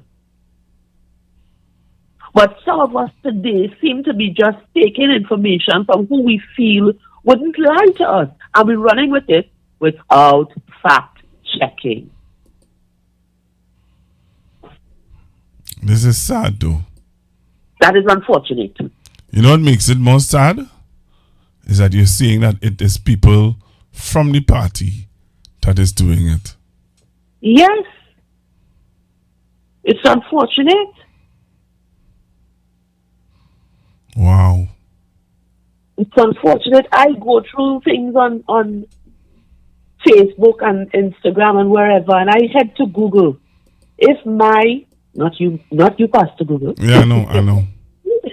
But if I was unsure, if I don't totally trust my memory on something, I do the research. And then I will say, okay, yes, this is factual, and then I will share the information. And I am not behind a microphone. Wow. So the onus is also on us, the citizens. Unfortunately, in the time that we're living in, I'll double check what all you're hearing and all you're seeing, please and thank you. So that means that we can't even trust our own people to tell us the truth. No. And sometimes it's probably a motive that they have a bias, you know? We don't know. Wow. But this is where we are in 2026. But and again, the reality of it is, if you're saying that I never said something, right? Because I'm watching people on the chat saying, if this caller get paid to call in and say, why? The thing about it is, if you're saying, yeah, that's what somebody's saying on the chat, like this caller get paid to call in or what? But the thing about it is, if somebody on mainstream media is saying something that is a lie about somebody, you mustn't clear it up. You mustn't say that is not true. You must leave it out there to let the perception go out there. And so then I must leave it just so. When Kamala say what she said, then I mustn't go and tackle the troll. No, Dr. Rowley, them should never come out and clear it up. Nobody should come out and clear it up because why? Because you just believe that hey, you're getting paid? No, if you hear something, I played a clip, and the reality of it is that I played a clip that prompted the caller to call in and say, but wait now, Pastor Google, you just play a clip where our political leader stood on her feet and defended the Balisier house and called on the speaker to stop the prime minister from making derogatory statements. But it is being said on mainstream media that she did not do that. So I must only point out and be proud that Camille Robinson Regis did it, and Mr. Imbert did it, yeah, and man. Mother Gonzalez put out a release. Am I only to acknowledge those persons? I'm not supposed to acknowledge the political leader? Let's get real. What we saying? And this is where, instead of spending time pelting back responses at Kamala and her people, we spending time asking if I get paid. I don't get paid. I hardly call into this program. I listen, but I hardly call in. But it's making me feel like I have to call in every night now, because who's going to say I'm going to be paid every night? Pastor Movie, you're good, your pocket's deep. Well, call in every night now. Listen, thank you very much. Thank you. Whoever wants to know if I'm being paid, my dear, I am not being paid. I am just responding to something I heard. And if you are uncomfortable with that, I am sorry. But it's the truth. Thank you very much, caller. You're most welcome.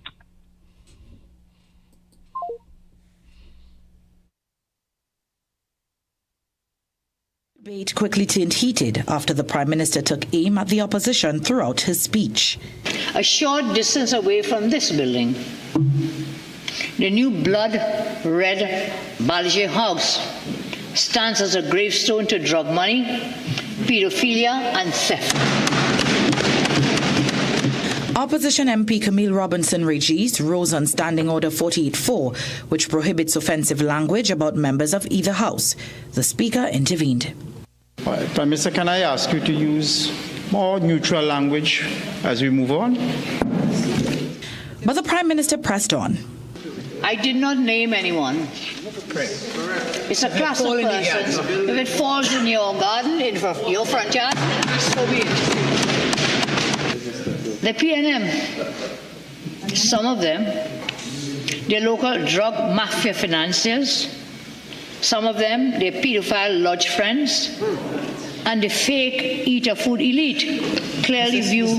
Opposition leader Penelope Beckles also challenged the remarks, but the Speaker changed his tune. Mr. Speaker, if you are saying that statement is not directed to a member of the House? There is no member to whom it's directed. It's directed at an entity which all members are entitled to. Former Finance Minister Colm Imbert later questioned whether the Prime Minister was aware that 2 UNC operatives were once sought for extradition in connection with funds from the Piaco.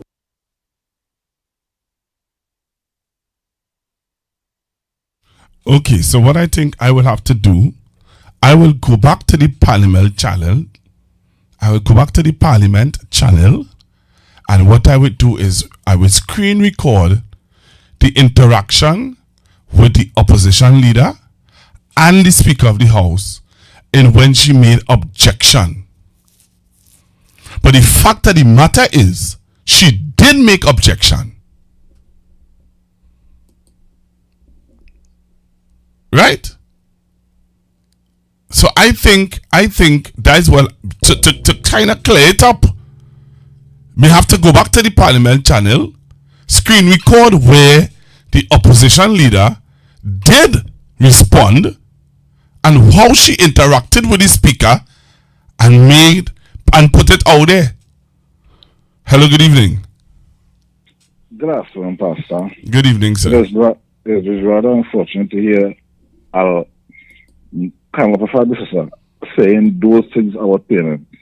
Really and truly, after Isha and Steve, after all these people, I can't even name half and after Isha and Steve, after Anna Ramlogan and Ramdeen, you had the gall. After they were saying on bail next Friday, after Munal who charges against him, you have the gall and the shamelessness of a leader that thought them kind of thing. Then something what them people are. And I wouldn't even entertain the thought or whatever going on in the public domain. I didn't hear it. But if the lady said she probably heard it. But I wouldn't say that the leader didn't defend because she was defending from the word go. So I wouldn't even entertain that talk. I don't know who trying to bring that to the forefront. I don't know why, but I wouldn't bring it to the forefront. I wouldn't entertain that because anybody can hear from the time Kamala started, the leader was defending. So because the first time she made the statement, the leader did at a press conference said that she's looking at her legal options. Yeah, from the time Kamala started, the leader was defending. So I don't know whatever will go on there, wherever is the motive. Like I said, I didn't hear it. If the lady heard, she heard, but I didn't hear it. So whatever is the issue with them, I don't know. But I know for sometimes Kamala started, the leader was defended. So, yeah. Right, so that. But I can't understand how we come to hear what you went to America for, where went America and do, we spend all this time of all this money, you're going to talk energy and they carry yourself public utilities. You ain't carrying yourself energy. So we want to know where you sneak back in the country, you ain't hold a press conference. So we come to hear where you are, where you really, how we as a nation go and benefit. Because all so far we benefit is a black pen. Where you come back with. So we want to know, beyond the black pen, where you going to benefit. You can't talk about Balisier after that crap. After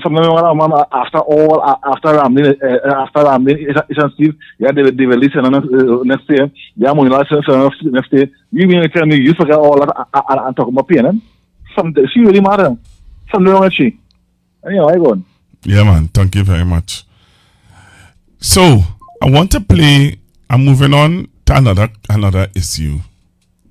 Something that jumped out at me in the news that I want you all to listen to. All right? Something else jumped out at me in the news that I want you all to listen to. We majoring in minors, you know. Yeah, we majoring in minors. Take a listen to this.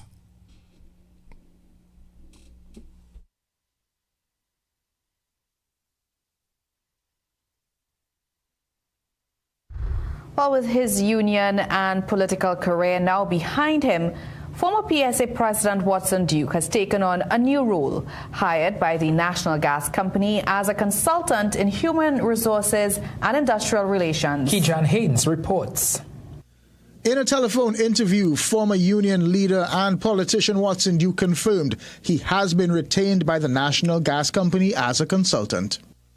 At the NGC, my role is to advise on human resource and industrial relation issues. As you know, they have business in Tobago at the Cove, and I will continue to give my advice in Tobago and in Trinidad. Now, NGC said in a statement, quote, Mr. Duke has been hired by NGC as a human resource consultant. He brings a wealth of experience to NGC and a unique knowledge of our sister isle, particularly regarding the opportunities to develop the human resource of Tobago as we seek to expand operations throughout the country, especially in relation to the assets of NGC at Cove Industrial Estate. Now, Guardian Media asked the company and Duke himself whether this appointment is linked to any future restructuring exercise like layoffs or hirings, or whether Duke's extensive union background would be necessary to the company. They both declined to elaborate. I'm a professional both on the field and off the field, in the classroom and out of the classroom. Unlike my good political friend who was somewhere within that vicinity working, and no one can see what he was doing, except on paper that he was some advisor. My contributions can be felt and will be felt in a very positive and powerful manner. Neither Duke nor the company disclosed his salary or the length of the contract. Industry experts say consultant payments can vary widely depending on the scope and duration of the contract, ranging from monthly retainers to a single fee for the entire consultancy. Now, Duke resigned as PSA president in December 2021 after 12 years in the role. He had already founded the Progressive Democratic Patriots and led the party to a 14-1 victory in the Tobago House of Assembly before splitting with Chief Secretary Farley Augustine, who went on to form the Tobago People's Party. Duke did not contest the January 12th THA election, instead backing the TPP, leaving him open for work. If I were to be brutally honest, Watson Duke did send me congratulations and every good word. He also asked me for a job. I'll be honest, I did get it. Guardian Media also contacted Energy Minister Dr. Rudal Munilal, but calls and messages went unanswered. NGC Chairman Gerald Ramdeen referred CNC3 News to NGC's statement.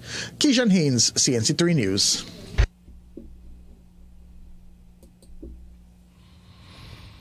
Ah, boy. So what's in Duke your work? What's in Duke your job? Watson Dukes would have supported the TPP in the Tobago elections, and because of that, he got a job. Be serious in this country. Huh? Are we serious in this country? We can't be serious in this place. But that's what some people vote for.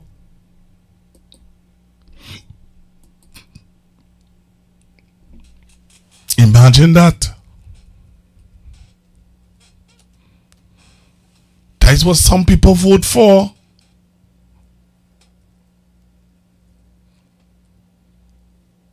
Are we serious?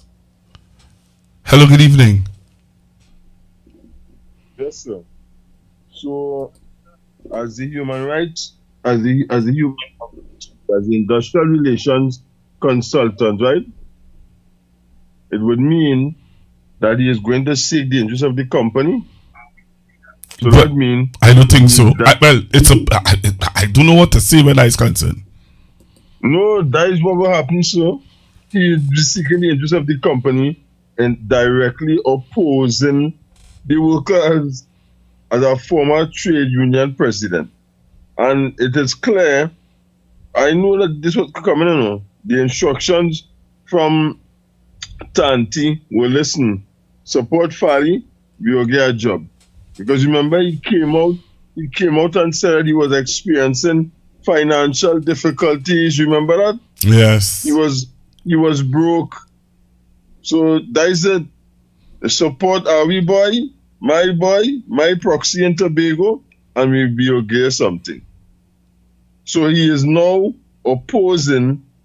He will now be on the opposing side to his former colleagues. Right? And remember at one point he was a president of Natuk, I believe, right? Yep. Right. So he'd be opposing his colleagues. Another one who was bought, according to Queen Victoria.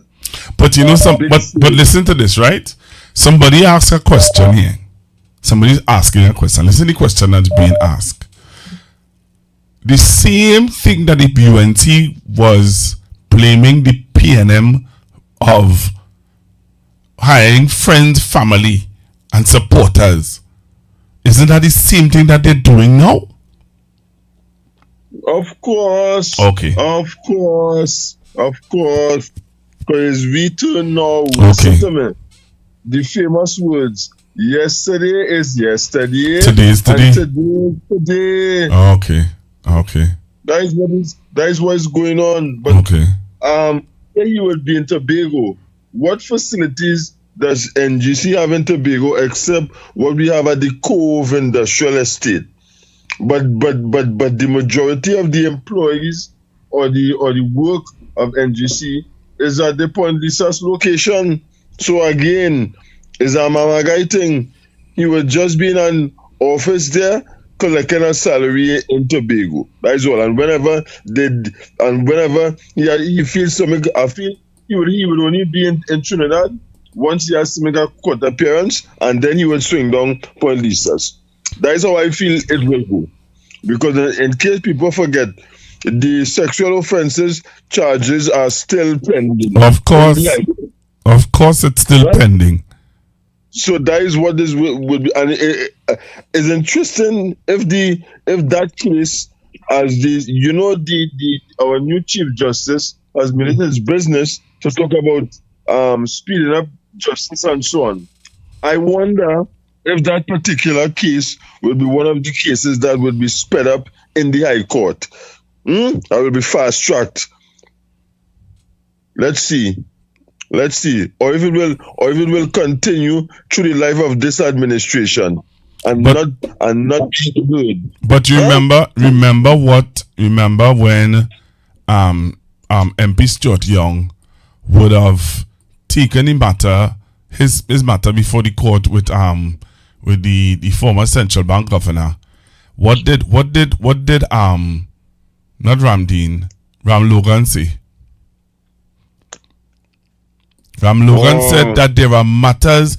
He said, no, I'm not going to sit and allow this to happen because there are other legal matters that are pending that is in the court file, in the court long before this. Long before. You understand? People, observe what is happening. This is what you all voted for. This is the winning. This is what the code is about. Who winning? You see who winning? Watson Duke winning. This is what code is about. All who supported them in what do you call it? All who supported them on radio and social media, them winning. Because you're seeing what going on at TTT. Yes. You understand? Them is who winning. Not Trinidad and Tobago. Only the supporters of the Yellow Party. And let me tell you something now. You know what's sad about this? Let's talk at 2 minutes here, 1 minute. You know what's amazing about this is that when the PNM was in office, right? When the PNM was in office, I telling you, I applied to work Talk City. I applied like everybody else. You did your demo. You're sending your resume. You're sending your copies of your certificates and all of that. There was a vacancy. There were vacancies on Talk City, and I applied, and then COVID came. You listen to me? And Yes. when COVID came in, they did a halt on hiring because people were working from home and they were trying to avoid the contamination and all of those kind of things. Of course. So there was a skeleton staff Right. in the studio. Right. So no room couldn't have been found for you. Thank you. You were now. I would say this to you, right? That is the trouble with the standard set by the PNM. Thank you. In terms of the PNM gives opportunities to everyone, and it does not like to look as if they're favoring people who people would perceive as their supporters because of how they look. So you are black, I am black. If we hire this man and he's unknown, he has come out and had himself as a known PNM supporter. Now we can't make it look so. And I am saying, to me, that is the correct thing, you know. But in the environment that we in now, because there's always here people saying that they don't get the people nothing. They provide the opportunities for everybody. But what I'm saying is, they don't bend backwards, they don't bend their back to help you out, or they don't extend that extra gesture. They always try to be magnanimous, equitable, and fair. So let me ask you this. So okay, so let me ask you, you think that is right or that is wrong? That is standard I believe in, Pastor. But what I'm saying is, she would do it. If I hired you, I would say I would have hired Pastor Google because he is qualified. Until you can prove to me that he's not qualified for the position that he holds, I maintain that there's nothing wrong with supporting people with hiring people who support you. What you have to go out there and say is he is eminently qualified. Okay, all right. Can you say that is what we get now? Okay. All right. I hear you. So your stand or your position is, yes, political parties can hire persons in positions if they apply, and once they are qualified for the position. Yes, I expect. Listen to me. I would be a fool to say I do expect political patronage to take place once governance changes. Okay. I am just hire my friends because they're my friend. Me and Google just lime together. We just play pool together. We just go down the island together. No. Okay. He is qualified. Right. If you're qualified, come forward. Right. Right. And if you're in a position like, okay, it come like this, right? We all know that they take on what we call administrative assistants. This government has sent home a lot of them, right? But you're coming as an administrative assistant, you may have your first degree, you're pursuing your master's, and where they put it to work, either in a primary school or secondary school and that kind of thing. However, you are qualified. I in a position, and I see her, and I say, hey, what are you doing now? But he's an administrative assistant in a secondary school. What? And I know you have a master's. Listen, forward me your resume. If I see a position in a public entity or a ministry that has an opening and you are there as a candidate, I will tell you to apply. Okay. And I will ensure that you are on the short list, right? Okay. I wouldn't get involved in the process. But if it does happen that you get chosen, the best person for the job was hired. Why we can't have a standard? What is wrong with that? Okay. All right. I hear you. That's a good conversation, but that's a good conversation to have too, because there are some people who believe that that parties like the PNM should not be hiring people who they know, and even if they qualified, no, don't hire them. Because because wait, just don't say that just yet. Because they believe that it comes across as nepotism. Not if you're qualified. I remember, you remember somebody who was a UNC minister in the first iteration. When he was a minister, said, we expect me to hire. I will hire my friends. Huh? So we want me to hire my friends or my enemies. I go hire who loyal to me. Oh, and that was man. I know who you're talking about. That person was the NCC chairman for 9 years. Yes. He did say that. Yes, he did say that. So, and that is why, and I use the example to show you that look. I know of people who would have been on state boards in PNM time, and they remained on state boards after PNM demitted office. And then when PNM met them and they were hired by UNC, what did they say? Hey, if the people qualified, leave them in place. And the PNM administration did that. You are aware of that? Yes. National Petroleum, even at the NGC and so on. Even at NP. Thank you. I was telling the National Petroleum. Yeah, the chairman of NP. The chairman on. Yeah. Is that people? And you see the PNM administration. Is that people who were very upset about that? Thank you. That people were very, very upset about that. But there's an interesting conversation though, because from time to time you do hear people making the statement that, hey, you see, watch, it's a man who is the chairman at TTT, was a talk show host. He was a talk show host. You understand? And became the chairman of TTT under this UNC. Qualifications. What are the qualifications of your good friend Kingsley, David Chase? Yeah. Talk show host. The man who is so follow you and bad talk you after your program and the other place now. Yeah. What are they calling? Because you know it have people who saying were saying to me that the UNC will make them permanent before they come out of office. But hear my statement to them. If those guys don't qualify themselves for that position, they can be removed.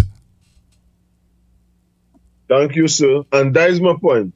That is my point. And listen, we are seeing the example of having unqualified people in serious decision-making positions with what is unfolding every day and night in the Middle East. Okay. Look who is the leader. Look who is the Secretary of Defense. Who is sending people children to die? And who are saying you're not qualified because you don't want to follow the instructions of the administration. And you fire all the qualified people. Imagine you bring back a man, you bring back a man who was a 3-star and they had to have a special Senate confirmation for him to become the chairman of the Joint Chief of Staff. When you fire a man who was his superior, you fire a 4-star general, and you fire advisors who told you, Chief, you're up now. Don't do that because it will put our people in harm's way. Right? Attacking Iran is not the same as attacking Iraq. It will be Afghanistan part 2, 3, and 4. You fire them people because what you want people who is warriors, who are the warrior ethos, who is war fighters. Well, we get our version here. Another person was bought and another person was given jobs for being a loyalist. Sad. Thank you for the opportunity to pass. Interesting conversation. Thank you very much. And a conversation that continuously need to be had. Right? Yes. Especially by our party that is in opposition. Thank you. Great stuff. Take care. Thank you very much, caller. Yeah, it's a conversation that need to be had, man. Because there are some people who believe just anyway. I'm gonna play for you all another video. So what, since you get through, just like how all the others had get through. 11.5 years after the life sport program collapse amid allegations of rampant corrupt tie-in, the Trinidad and Tobago Police Service, TTPS, has secured a production order from the High Court to examine the financial records and other related documents of 59 companies. These companies were linked to 104 individuals connected to the program during the 5-year period between January 1, 2010 and December 31, 2015.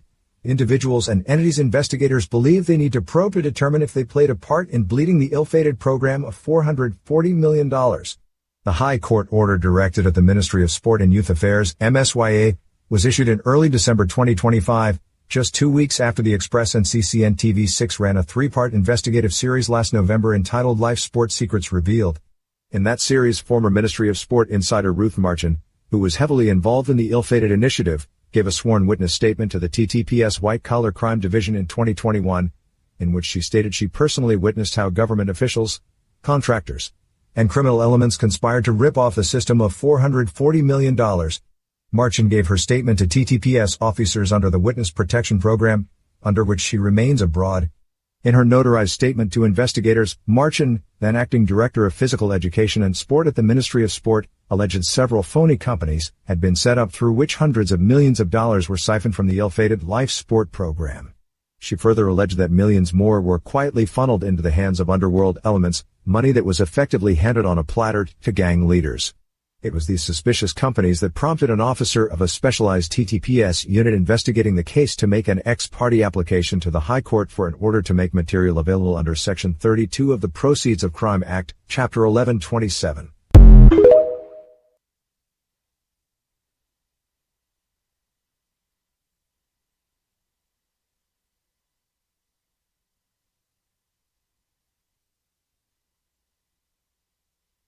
And that's Life Sport continuing since 2010, you know. Since 2010, Life Sport going on.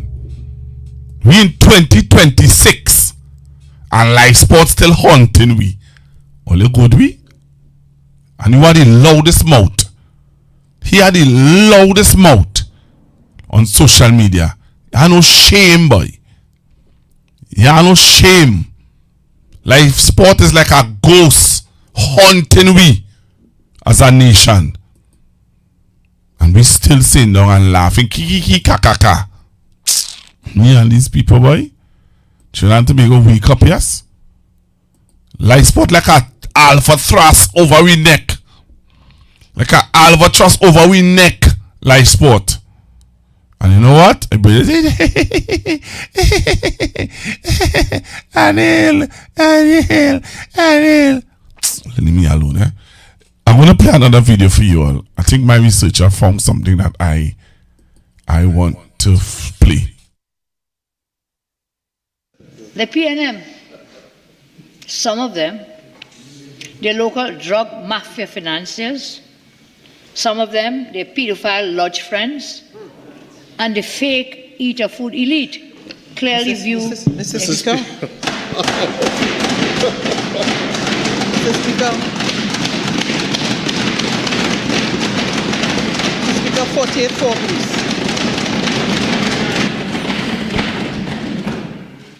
I don't think it's offensive and insulting directed to a member of the House.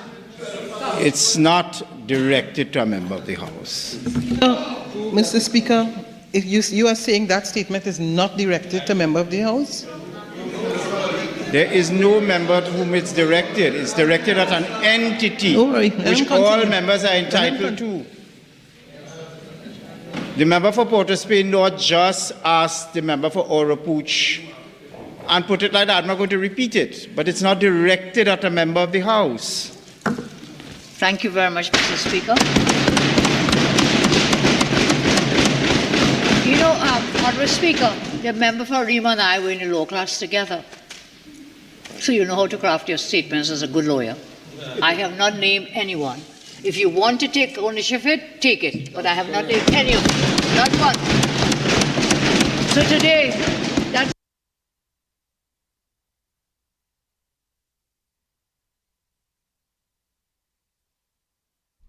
What's the difference between what Ms. Regis would have raised to the Speaker of the House to what the opposition leader would have raised to the Speaker of the House. You see the difference? Clearly that Speaker is biased. And that's what we as PNM people supposed to be talking about. The biasness of the Speaker. He's very biased. Very. We majoring any wrong things. Right? So, life sport still haunting me. Life sport still on me back like an albatross. It ain't moving. It ain't moving. When you listen, some of you all just forget, and let me remind some of you. When the life sport drama started to take place, the PNM government, right? The PNM government hired a woman from England and made her a SRP, Kate. When the woman looking to she want to investigate, and she want to what do you call it, move in on some of these people. She get pushed back from the police service. That is why Gary Gifford could stand up and say, but Kate Gate and whatever. Oh, they're forgetting, Hello, good evening. Pastor, they ain't forgetting, Pastor. They tend to remember what they want to remember conveniently. Nobody just forgot mentioning that. What happened to the us, we just remember certain things conveniently. They don't forget nothing. Because, I mean, anybody, Stevie Wonder could see that Speaker bias. But what I would love to see, what I like to hear is after the Speaker, because after there's going to be a Speaker, I want to hear them UNC people and then say any Speaker bias after this one. Because clearly he's biased. So there's going to be a Speaker after this one, and I would love to hear UNC supporters try and say anything about the other speakers. And with regards to Mr. Watson, he begging for work a long time. Not only begging for work. Since Kamala coming forward, he begging for work. Now, so, I mean, given he a work, that didn't shock me. I know that happened. He got work. Yeah, sooner or later, because he was complaining, he ran out of money and this and that. So, yeah, and then he partner, they all are friendly again. So he can't even go wrong PFA to get whatever money he feel after them. That's for him. He can't get up because Leroy and I want to talk to you. So I don't know but I come on and I would have found our face sooner later.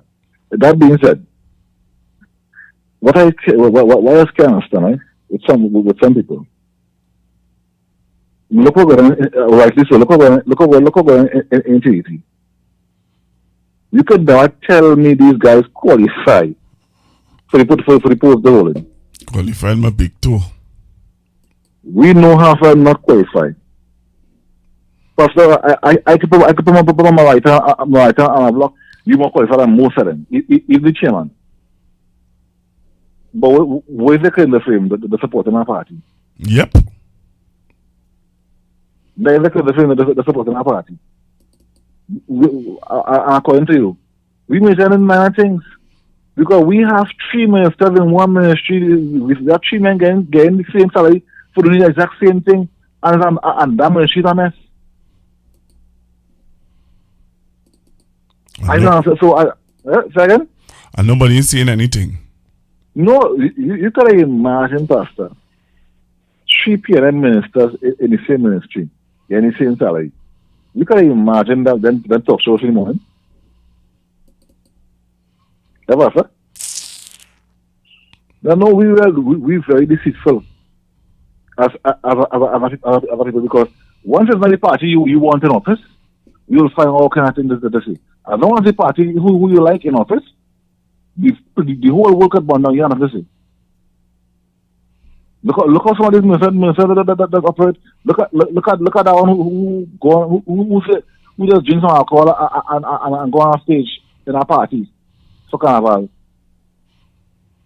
You can imagine if I pay a minister that they do that. I deliberately listen a certain talk show to hear if they have gone to say anything about it. The start about cricket. The start about cricket. The start about they ain't touching that with a 10-foot pole, and that happened the night before. But let there be some pain and person they hear them. So like I said, we're very disciplined in this country because once the party you like in power, they can do anything. As long as the party you don't like in power, anything you make a noise for. All of a sudden, half of these people seriously they just get the patient of Job. People who don't want to see this. Make a noise for everything and this one. All of a sudden, these people want gone silent. But yeah, let me some space. I've said enough things. Thank you very much, caller. And before I go, I'm going to get an update now. The teller we now 60-40. 60 cash, 40 non-cash. That's what they're telling me. Okay. I don't care because all over an election saying all I could pay. They don't come to tell me what all inherit. I done all over a whole election saying all I could pay. They don't come to tell me 60 cash and 40 non-cash. And then now all over and brag and boast, people get the money. We ain't get the money. They don't come to tell me no 60 cash. No 60 cash and 40 non-cash. Me hearing that. Thank you very much. But then the leader says she wanted cash. The leader says she wanted cash. How did the leader say? She's not taking no bonds. They want money. That's what the leader say. Right? Take a listen to this. You talking about TTT? Take a listen to this. Journalistic principles, integrity, impartiality, bias, actual bias, apparent bias. These are very important principles and uphold the backbone of the fourth estate in any country. And once you breach those principles, your trust, the trust that you're supposed to have from the people, the citizens, because a media house is not supposed to be politically biased, it's supposed to be impartial. Let's check it out. Because a media house is not supposed to be politically biased, it's supposed to be impartial. Let's check it out. Hey, you don't know. It's a boy video channel. I'm going to tell you something. I'm back. And I'm back on 91.1 Talk City from 3 p.m. to 6 p.m. tomorrow. Look out for me. We're going to talk bread and butter issues. We're going to talk about all what's happening right now in the country. We're going to talk about the tickets. We're going to talk about the licensing office. We're going to talk about everything you want to talk about. Call me tomorrow. I'm on from 3 p.m. Yes, all you. Call me tomorrow. I'm back on radio. Yes, from 3 p.m. to 6 p.m. on Talk City 91.1. Yes, I'm going to give out the numbers tomorrow, so call in. I want everybody listening. I want everybody who listen to me, who locked on to me, who following me, all my followers, all my listeners, all them come out tomorrow or outside tomorrow on Talk City 91.1. Come out, right? Come out, on your radio, lock it in, listen, right? We're going to deal with everything that you want to hear and what you want me to say. You don't know. Your boy Heavy coming out tomorrow on Talk City 91.1 FM. I'm back. Yeah. A media house is not supposed to be politically biased. It's supposed to be impartial. Let's check it out. Jackie, as you can see, this is the contract here, as you can see. This is the money sign here. This is the figure. It will be excited. It will be excited. It will be excited. And please look out for me on 91.1 January 5th. I'm a UNC, so I don't know. I go and promote my part. Because a media house is not supposed to be politically biased. It's supposed to be impartial. Let's check it. Don't forget, for the new year, the first Monday in the new year, this will be Monday the 5th of January 2026. The Gong Report will be back mainstream, both radio and television. So you all can let your maxi taxi drivers, all our fallen soldiers that was trying to get back onto us, let them know. So they're going to look on to Talk City 91.1 from next year, the first Monday in the new year.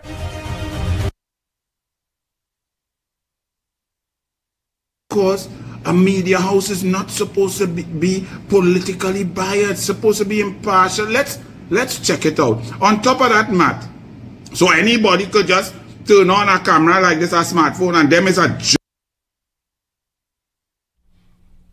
You see me? Earlier, when you wake up, wake up and smell the coffee. Wake up, Trinidad and Tobago. You see, but deliberately taking us for fools. Deliberately taking us for fools.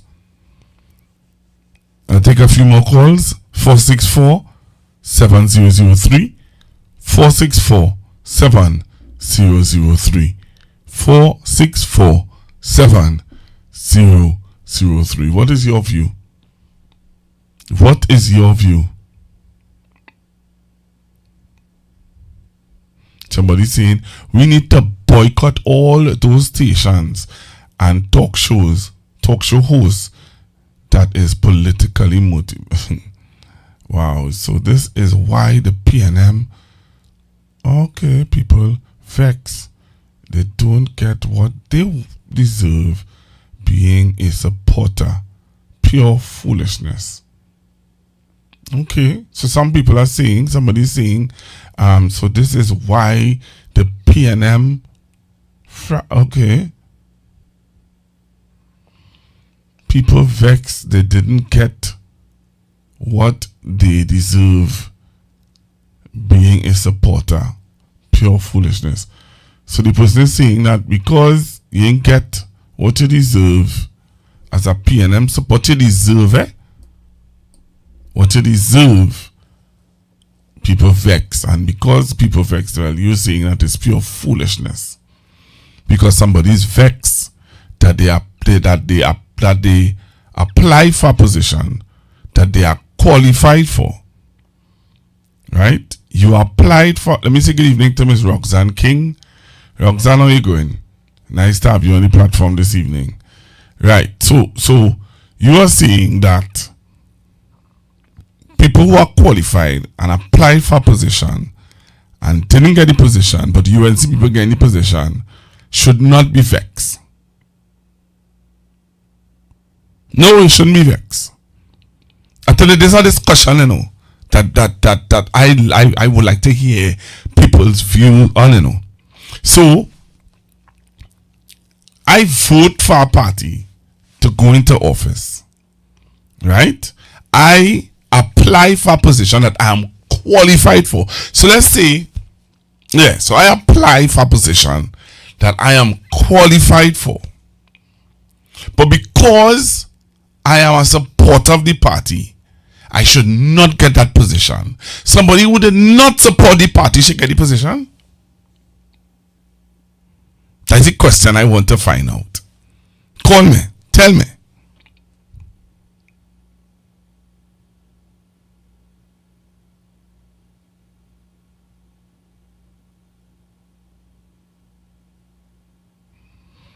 You tell me.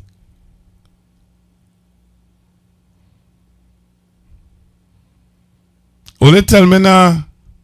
Roxanne King, Colleen, 464-7003. Somebody saying, are you the only person who applied for the role? For that role? Think, nobody else qualified but you?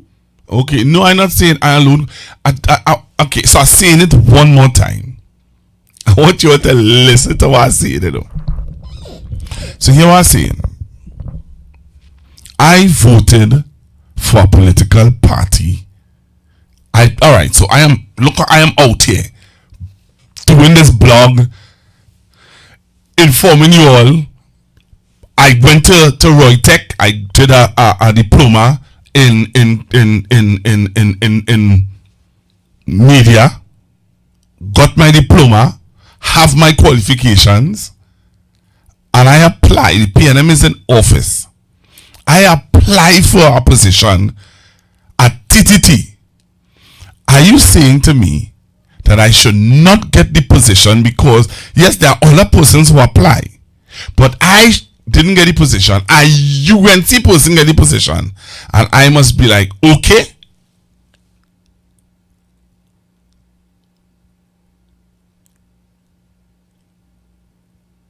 Answer me, I should be okay with that? Yes or no? Put it in the chat. Yes or no?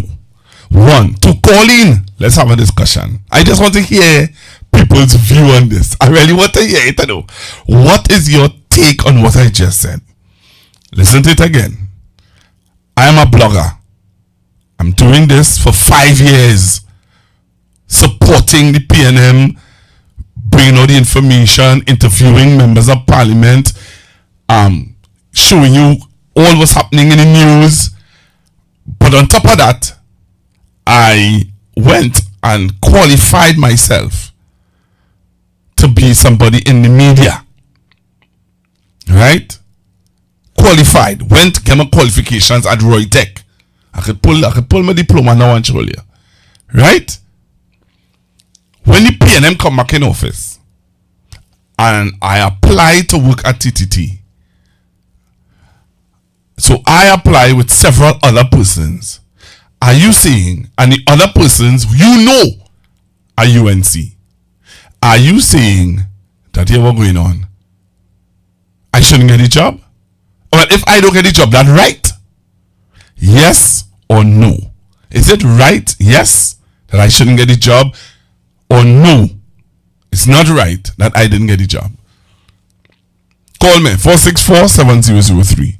All right, big news in the U.S. Venezuelan just beat U.S. in the world. Okay, yes, you should get the job. All right, that's one person. Were they more qualified?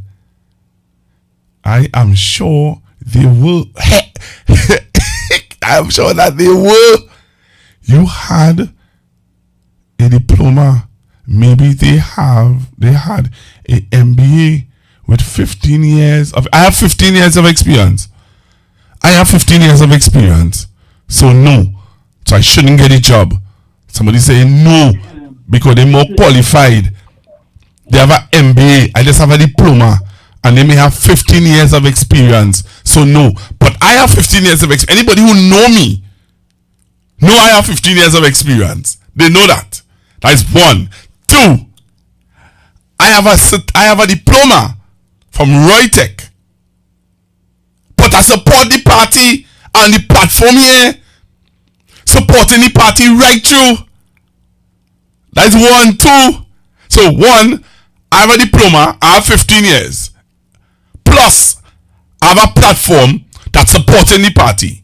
But the person who have an MBA didn't support the party and is a non-UNC should get the position. Wow. Let's take some calls. Hello, good evening.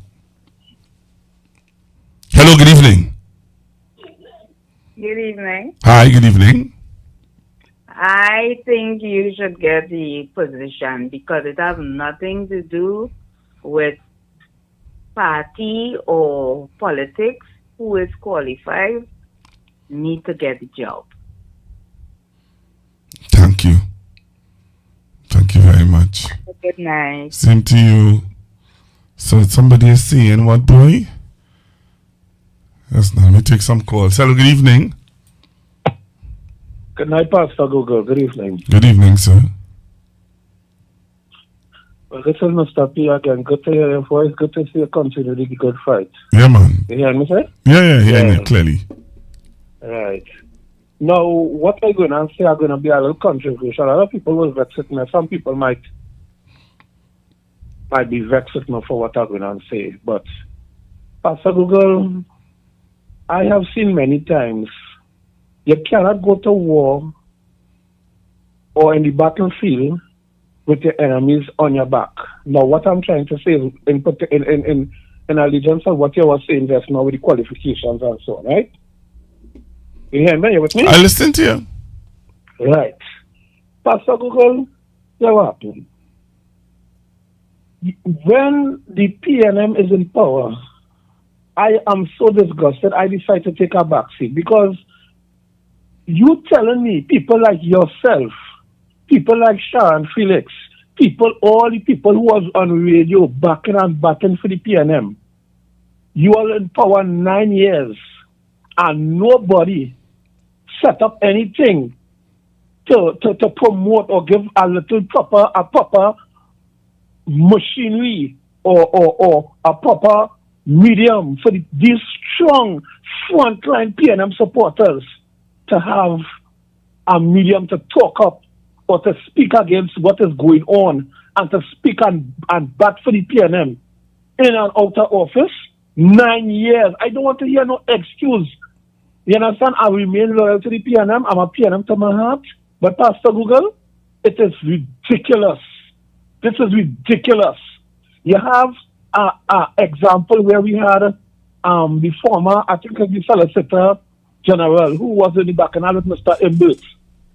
Pastor Google, if that was the UNC style, well, they beat a dismiss the person, whether it cost $2 million in the courthouse, they will have done it because you cannot run a government with people who is your enemies on your back. What is going to happen to you? And this is PNM have to start to take serious examples and take a look at how they're doing things.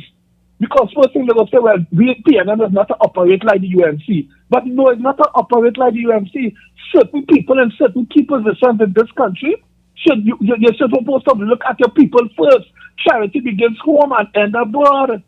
It's not a matter of being like them because we PNM is not to be corrupt like them. But your people who serve in your soldiers, the people, so you're supposed to look after your soldiers. These soldiers are supposed to be the frontline members with you to go into battle because it is a battle. Pastor Google, people, it's not a matter, don't be like them. The reality is that you on the battlefield pushing and fighting against our enemy, and you hire the enemy people behind you with a machine gun coming politically. Come on, we cannot allow that. You understand? And I don't care. It's not a matter, don't be like them. Reality is reality. You cannot have your enemies in your camp all around, all infiltrating your camp all over. What it is, this is exactly what happened with the last election. And I don't want to hear no excuse from no PNM stalwart that we're not like them and we don't do things like them. Because you telling me all of the frontline bearers of the PNM and have a proper home and medium to vent. This is craziness. What all you was doing 9 years and talking about this and not like them and don't do this and don't do that? Pastor Google, it hurt me. That's why I sit down in the pavilion a little while, and I know it's hurting thousands of PNM supporters and stalwarts. Pastor Google, continue the good work. I love to listen, my brother. Thank you very much. Thank you very much. I continue to take calls, I really want to hear people. I want people to call in because I'm watching some of these statements in the chat. But I want people to call in and tell me, you are a canvasser. You walking the street, taking down the names of voters in our community, in our home. Right? In our home, you qualified. Your child is qualified. Right? Qualified to get a job. But because let me take this call. Hello, good evening.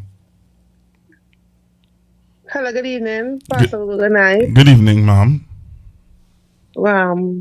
You deserve the job because you want PNM people have to remember that you don't forget your grassroots. So if you is a grassroots person and you work hard and you qualify, you're entitled to the job. Because at the end of the day, it's a Trinidad and Tobago citizen. Whether it's PNM or UNC, you are entitled to the job. And you cannot hire your enemy because your enemy will only look for faults to bring you down. You have to hire people who will come and build you up. And that is why I supported Penelope Becker because she's different and she for she people. So All who don't like she died there, but I know she'll be a wonderful and a great prime minister for Trinidad and Tobago. Don't worry, wait, you will see. All right, thank you very much. So I really want to hear the views, you know. I want people to call in. Where Roxanne King? Roxanne, you gone?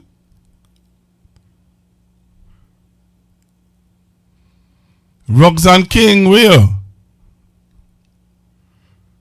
Hey, Roxanne King, call in now. Roxanne, be brave. You be brave and call in.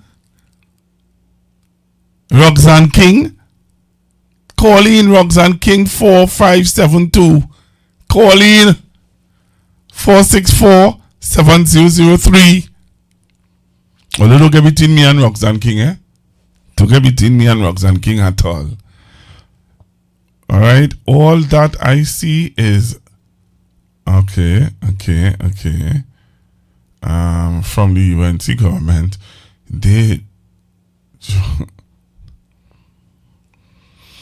I want to hear from all you. 464-7003. 464-7003. What is your thoughts? So if you're now joining me and you want to know before we close up the program, the question is asked. Somebody with an MBA, I wonder if I could pull back up that statement. I like that. I like how that person phrase it. Oh gosh. Where is it? This is it here. Maybe if I could put a pin on it. Yes, I could pin it. Right. So listen to the statement, right? So were they more qualified? Or the delete the statement? To delete it. Alright, let me see it here. Were they more qualified? I am sure they were. Hear what the person saying, you know, with such assurance. Were they more qualified? I am sure they were. You had a diploma. Maybe they had maybe, are you even sure? But you're saying maybe they had an MBA with 15 years of experience. So no, you shouldn't get the work. I want you all to listen to this. So let's say heavy duty have an MBA, 15 years experience, right? And I have a diploma. I have a diploma and 15 years experience. This person is saying to me that heavy should get the work instead of me. On TTT.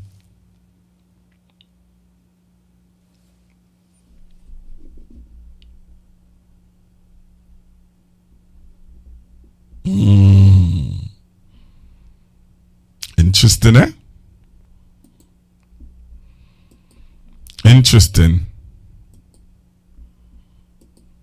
Interesting. So taking your calls. Yeah, I like that statement down there. Yes, Kingsley have a MBA and I have a diploma. Kingsley have 15 years and I have 15 years. But Kingsley should get the work.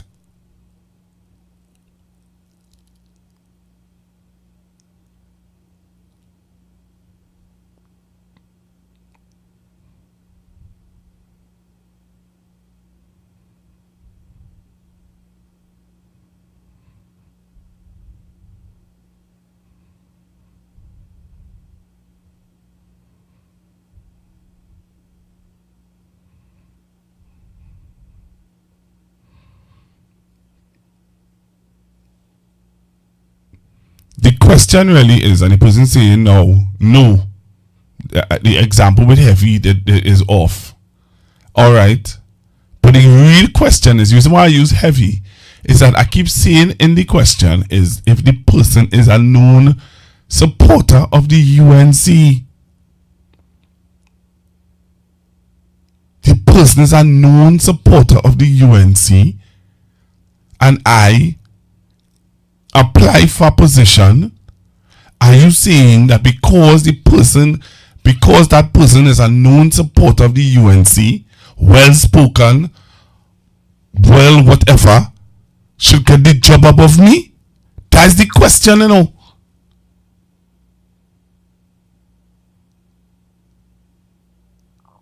I ain't seen Roxanne King again, boy. Is she gone?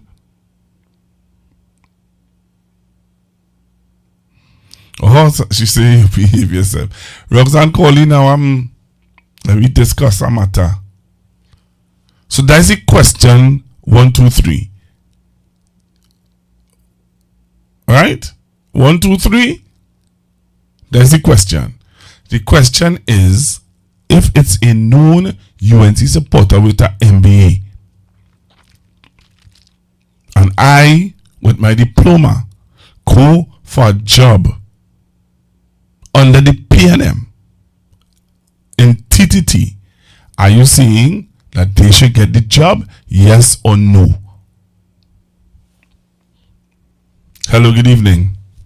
Pastor, good afternoon. I'm calling about this is I try to understand some of these people in a chat day. I don't understand it. These people understand what education really is. When somebody go and pursue a course, you sacrifice your stake. You go home late at night. You barely see your children. Do you understand what I mean? I don't know. Are we waiting for the person to respond? Because I don't know. I don't think this is understand what it takes to pursue higher education. I don't think they understand that because some of these people, when I listen to them, we don't even think that the past 4, the past 5. The only person who get work yet, Pastor, and that because the class I'm facing here is KFC. Pastor? Well, I hear so too. The only person he's man get work yet, and because he's so far gone that the class they know what to pay because believe me, if you think about he was a Kingsley. But he's so far gone that they don't know what to do. If they bring it, they don't know what to pay. They want to pay as a janitor. The man don't care, you know, because the man need to take care of his family. I think that's the position that the young man has reached to. He don't really care if they put him as a janitor. He thinks that he has worked hard enough to, even if it's just to be a janitor, so give me that. Let me take care of my baby. Yeah, so what I'm saying, right? So when you can say it takes right? It doesn't matter. Once you support a party, it doesn't matter your educational background. Well, there are some people who say it does, personally they believe that it based on whoever topped the interview, they should get the job. What at So all what I doing here and educating people and bringing out information and interviewing people and fighting for the PNM. If you didn't pass the interview, and what you should not get the job. This way, I can tell half people never apply for a job because you cannot tell me if you don't have the cover letter and when you send your CV to the company and the company writes you back. If you don't have a CV, you're not no subjects, no qualifications. How are you going to contact the company? So your pass interview. What makes you pass an interview? I got a headache. What makes you pass an interview? How you pass an interview? You feel like an exam? I just listening very much. I want to know, you know, I am wondering now, why? You see, Pastor, no. That's what I tell you. You see, when it's a free education in a country and half of the population didn't utilize it, this is where we have been, you know. We have free education from nursery to tertiary, and plenty of people out there semi-literate, you know. Who is semi-literate, completely illiterate, you know. By this standard, we hear the level of BS, people talking in 2026 who pass an interview. So it doesn't matter your qualification, it doesn't matter if you're capable of doing the job, because this is what the company or the organization would want you to make sure you can function in our system. Once you pass the interview, so you can be a barfly and pass the interview. These people understand this is 2026 now. Pastor, I can hear it, you know. I just start, I don't know about it.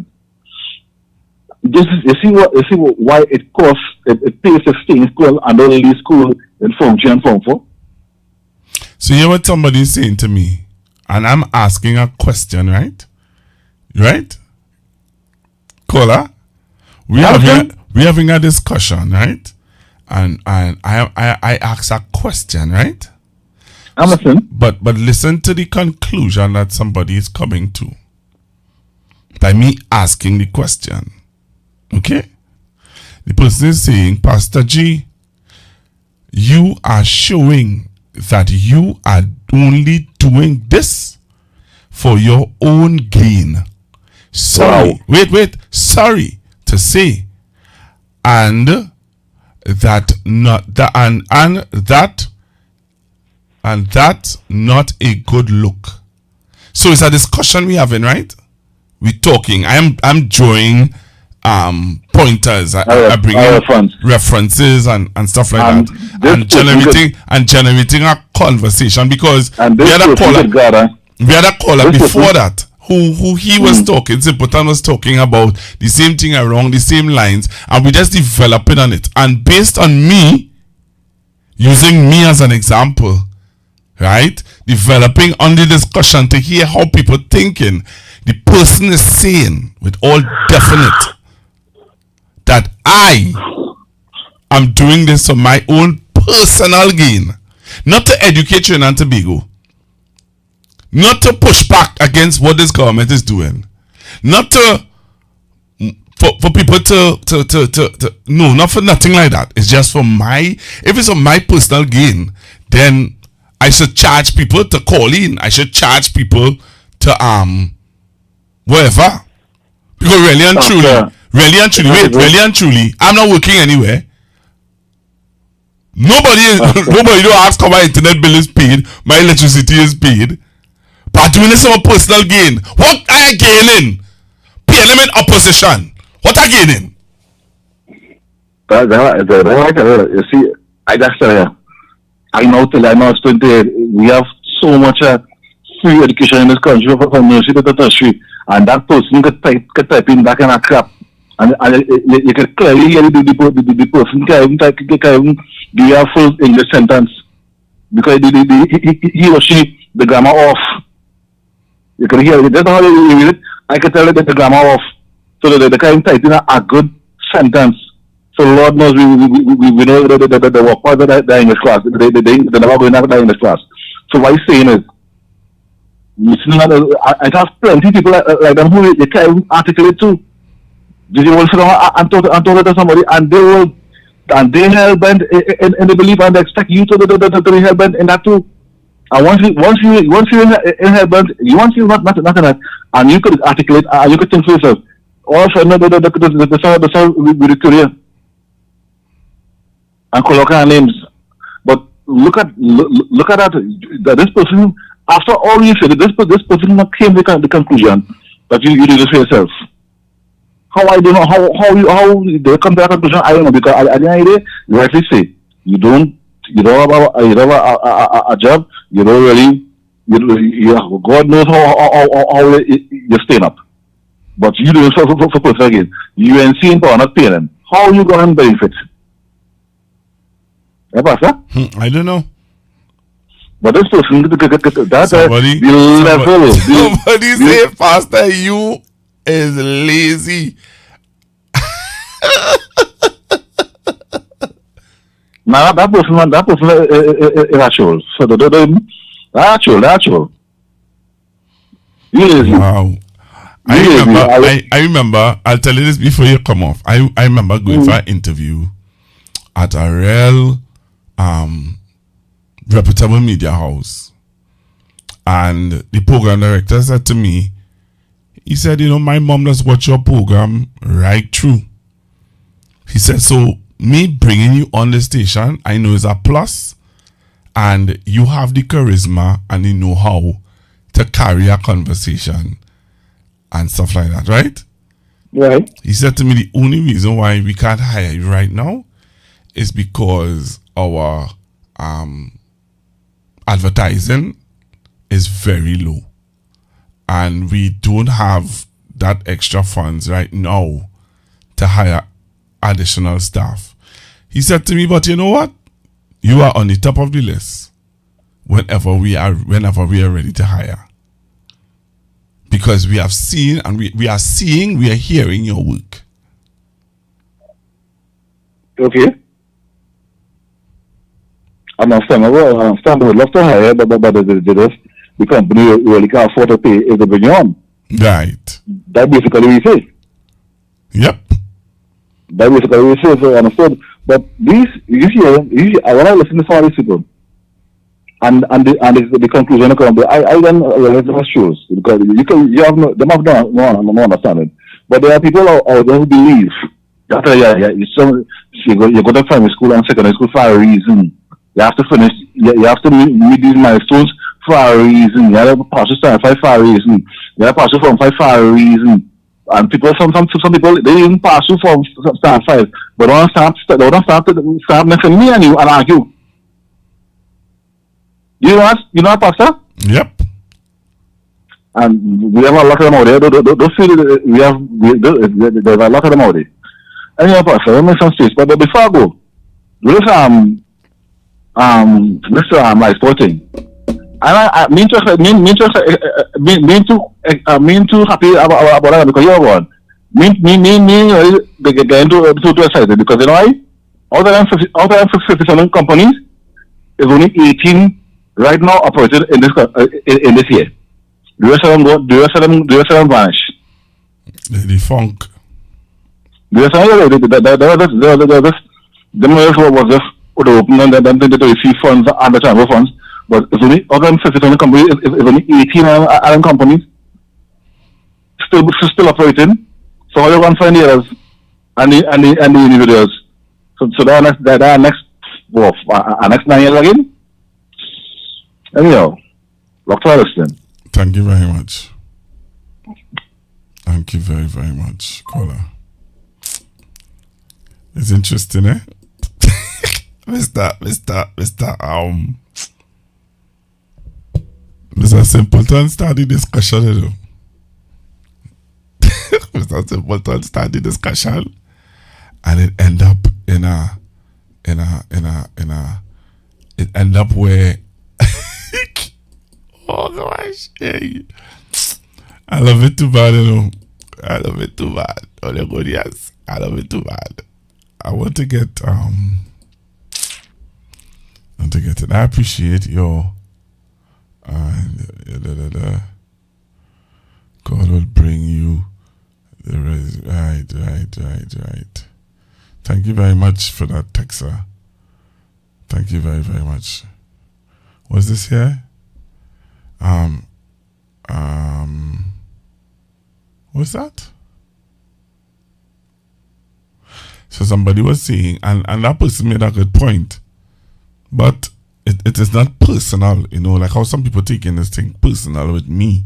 It's not personal, but the person made a good point on the text board where they said that if we have a problem with Google getting a position, really, right? If you have a problem with somebody getting a position that is not qualified as you deem them to be, then you should be kicking up or making noise about the people who are on the state media who is not qualified.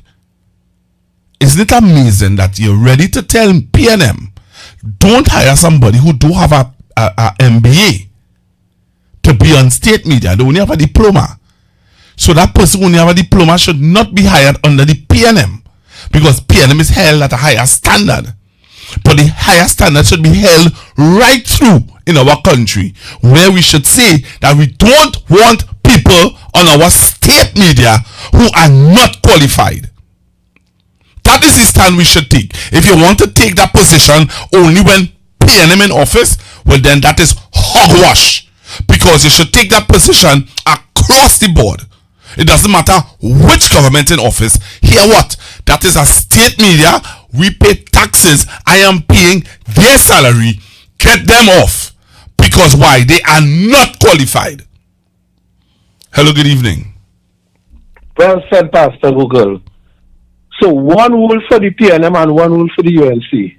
Right? That is what's going on in this country. All these people on the social media who talking about who had the more qualification, I also want to put into the mix, Pastor Google, that a lot of people who have MBA, who have PhD and MBA and all of these, plenty of these people get their qualification under questionable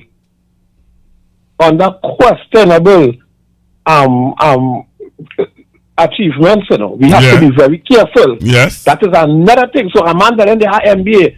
I remember a certain UNC big papi went in a room by himself and passed an exam. You know? Thank you. So all you talking to about MBA and who are more higher qualification. There's a group of people in this country.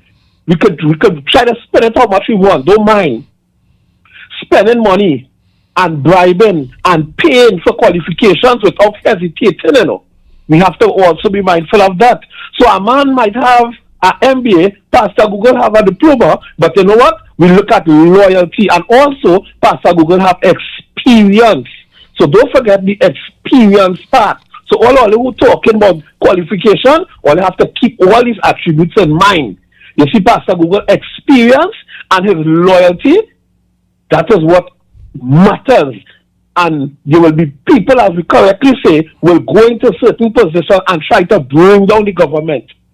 So you telling me let a man bring down your government and in certain key position because he supposedly have an MBA and a BBA and a PhD? We have to be very careful. Continue the good program again, Pastor Google. I love to listening. Thank you very much. And that is it. The same passion and exuberance that people have for the PNM, to hold the PNM at a higher order and esteem. You should do that for all governments. You should do that for all government. Hold them to a higher esteem. When the PNM was in office, when you look at TTT under the PNM, you had people who were fully qualified on toxicity. Every one of the persons that I met at toxicity were fully qualified for their position, from the program director to all the announcers were well qualified. Well qualified. And if they were not qualified, I'm just saying they have years of experience. One of the announcers that I know well qualified and have years of experience is Mr. Nigel Snipes. He trained me in 91.9.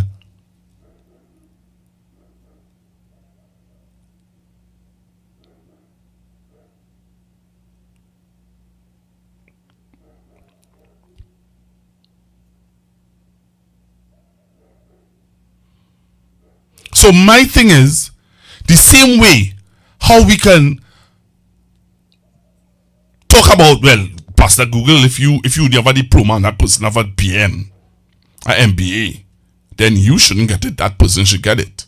Or even self, Pastor Google, even self, if that person would have qualified, or not only qualified, but if that person, Pastor Google, if that person pass the interview. What interview Kingsley went to? Only leave you alone with that. Let us be real. Everybody who is on Talk City was placed there because of their loyalty to their party.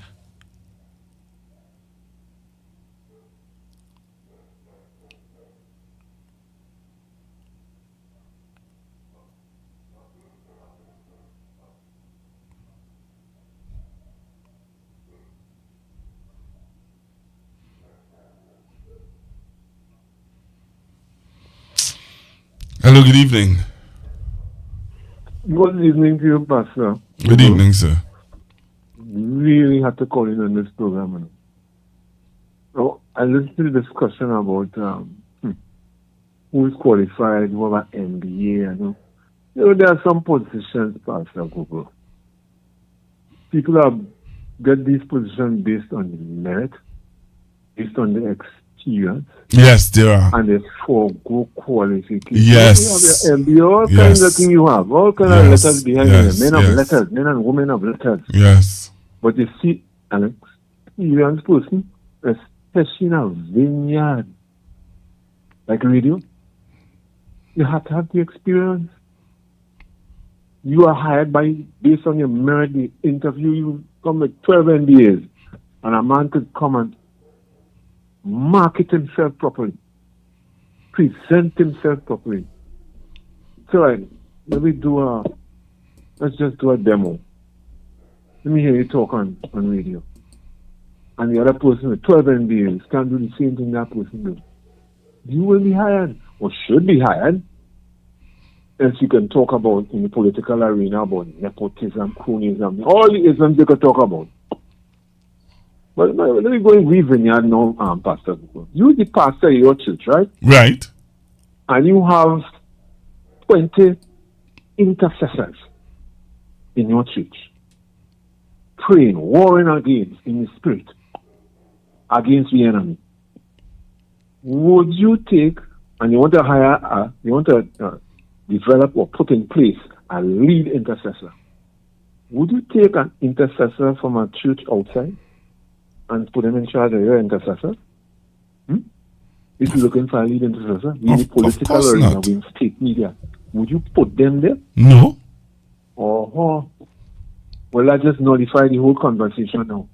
You can't put somebody, and this has been going on through the whole public system.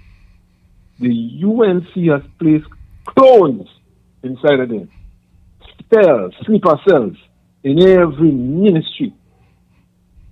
So when they're out of power, they get information. When they're in power, they put them in positions where they will ascend within the 5 years the seniority or beyond that, because when the PNM comes back in power, they lead people in position because they are held to a higher standard. They ain't just letting go everybody, especially if you're doing a good job at what you're doing. But those are sleeper cells that was planted there since 2010 and they're still there across the length and breadth of the public service. And if we don't know that or we haven't observed that, well, you better know now.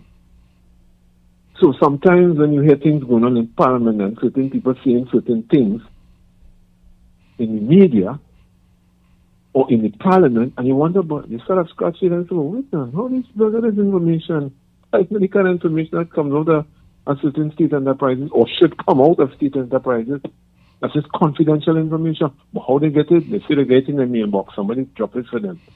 No, they have sleeper cells there. Planted. Spy versus spy. This is going on international affairs. It goes on all over the world. But I come back to Vineyard. You won't put somebody in charge of your intercessors from outside church. No. That's not happening. It's not happening. So if you have the experience, you're qualified in that, you pass the interview based on your merit alone, you are supposed to get the job. Man with MBA, this is the world I've been living in. Forget cronyism and nepotism. You're qualified based on your merit, your years of experience, You pass the test, do a play for me. Let me do a little play. And it demonstrated the fact that you can hold it down without blinking an eye. You are the one authorized to get that job. Despite what the public say, they didn't come to the interview. They're not sitting on the interview panel. Despite what they add, what the job say, it's the person who could actually do the work supposed to be hired to do the job. All things being considered and being equal, Pastor, man with a lot of qualifications, the one who's going to get the job. Because they have the experience. Nothing could beat experience in the job market, Pastor. Nothing. And that happens everywhere you go, all around the world. That's my contribution to that segment, Pastor. Thank you very much for calling in. I appreciate. Really appreciate. Genuinely appreciate. And that is all we having a conversation, a friendly little conversation about X, Y, and Z. All right. I don't know, where it's going, but let me say thank you to all of you for joining me this evening on Constructive Talk. All right. Thanks very, very much for being a part of Constructive Talk this evening. And yeah.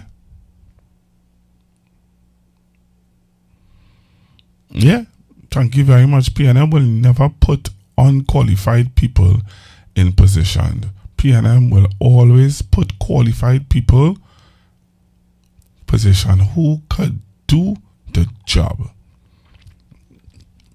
Very true. I do expect them to.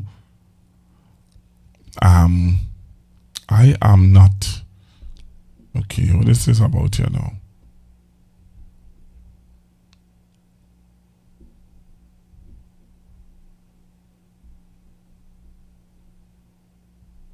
Okay, so somebody is saying, all right, okay, and the person is saying, no. What? No, I'm not. Pastor Google is. I said maybe the of the role had, and you didn't say that. You need to read over your statement. You never said that. You need to read over your question 1, 2, 3. You made a statement. All right? You didn't say that. Of experience by Pastor Google stepping over at least part. I am very clear and honest with my position. Nobody enforcing it. There's one thing my father taught me is never to try to change somebody or force somebody to change their opinion. But when you when you type a statement, it is clear what people see and reading. So you need to go back and read over your statement. Your statement was clear. It was very, very clear. Very, very clear. Your statement was, were they more qualified? You asked a question. Were they more qualified? I am sure they were. You had a diploma. Maybe they had a MBA with 15 years of experience. So, no. That was your statement. That was your statement. 1, 2, 3. Your statement was, were they more qualified? And that's why we were asking the question. So even if the person is more qualified than me, but have the same year experience than me, so I have a diploma, that person have an MBA, but they are UNC, should they get the position? That was the question, straight up. Once the person pass the interview, you keep on going on about once the person pass the interview, yes, they should get the position. I included, if you go back and you listen to the tape, I keep saying that should the PNM give a UNC person a position above somebody who supported them, who's loyal to them, who have done work for them, and then on top of that, you would have said, you would have thrown in my face, Pastor Google, Pastor G, you are showing that you are only doing this for your own gain. Sorry to say. And that is not a good look. You included that into your messaging. So you know what? Good night, Pastor G. Good show. Thank you very much. If you enjoyed the show, put some thumbs up. Remember to like and subscribe to the page. And share the page with somebody else who you believe should be a part of this platform, knowing what is happening. Yes, stand by that. If they are more qualified, right? So that's it. So you believe, and that's the difference. You believe that if the person is more qualified than me and they are UNC and they are more qualified than me to carry on a talk show, but they are UNC, give the PNM should give them it. I want to say it one more time. If the person is more qualified than me, right, and they are a UNC, give them the job. That's what you believe. 1, 2, 3. And if that's what you believe, that's your right. But I don't believe that. I don't think that is right. I think that if the person, right, is a loyal person to the party, the person doesn't have an MBA but have a diploma, and the person is qualified for the job, give it to them. That's my position. Give it to them. It doesn't matter. It doesn't have to be me. It doesn't have to be me. It could be Julia Davy. It could be Sean Felix. It could be whoever. Once you know that they are loyal to the party as a talk show host, they are loyal to the party. They may not have an MBA, but they have a diploma. They're loyal to the party. They have 15 years experience. Give them the job. Right?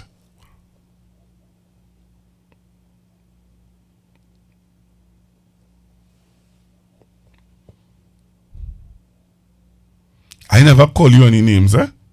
So I don't know who calling you names, but I never call you any names. Alright, so yes, so I have to leave it and say good night to everyone. Have a blessed day tomorrow. Stay strong. Alright, Pastor, you preach correct. Somebody say, names I call you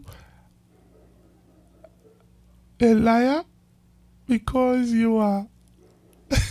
Somebody say, Pastor G, Pastor G, these are all village council jobs. You know, me, I good. I can sit down right here. Be going to TTT, be going to, I stay right here. Wonderful topic and great program. Thank you very much. We will continue having topics and discussions like this, man. It just shows how PNM people, Pastor G deserve a village council job and maybe a loudspeaker host, not a government talk show job. He cannot even read. Wow. I cannot even read most times. Wow.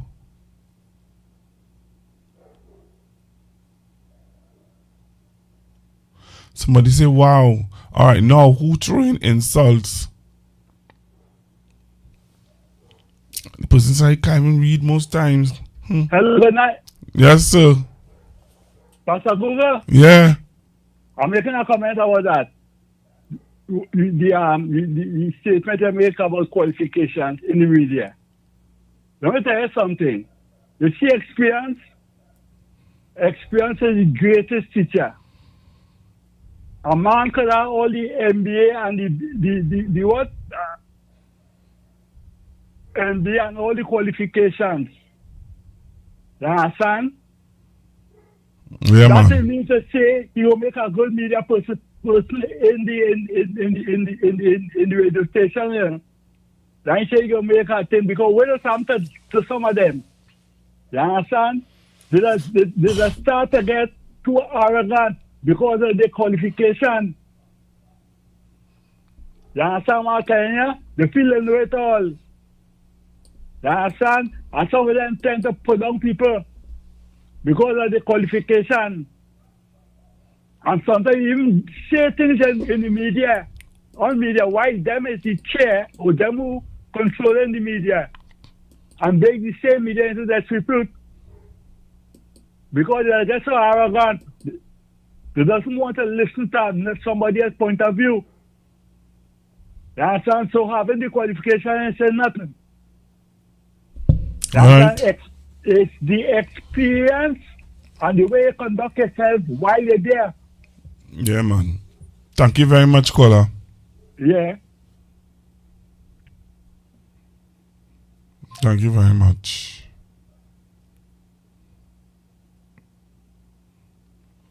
Wow. Nah, man, I all good, man. It's just nice to see and hear people's opposing views.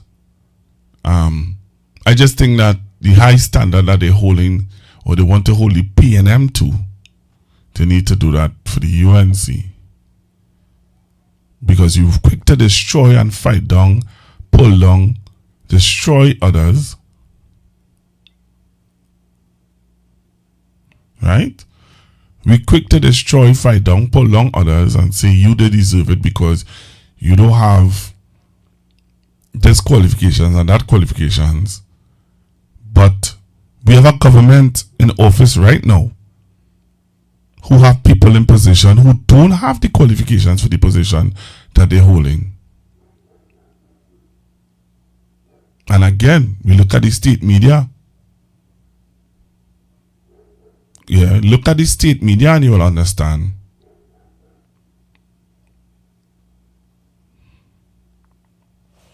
So at the end of the day, you know, we ready to hold PNM higher.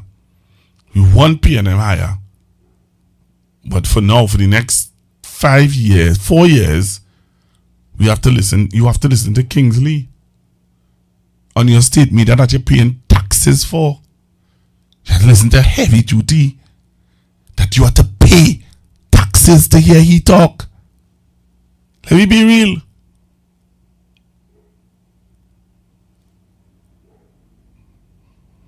Let us be real. So the same way how you're ready to say I shouldn't deserve the job or anybody else shouldn't deserve the job because they don't have a MBA, all they have is a diploma. Yeah, only have 15 years experience, but that person is much more qualified than you. You know, we always hear people say you're overqualified. You ever hear that statement before? You're overqualified, you know.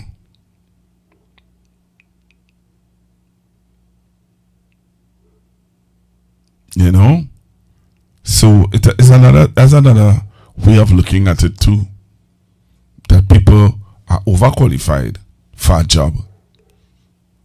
Right? And they may just want somebody with a diploma. You know what I mean?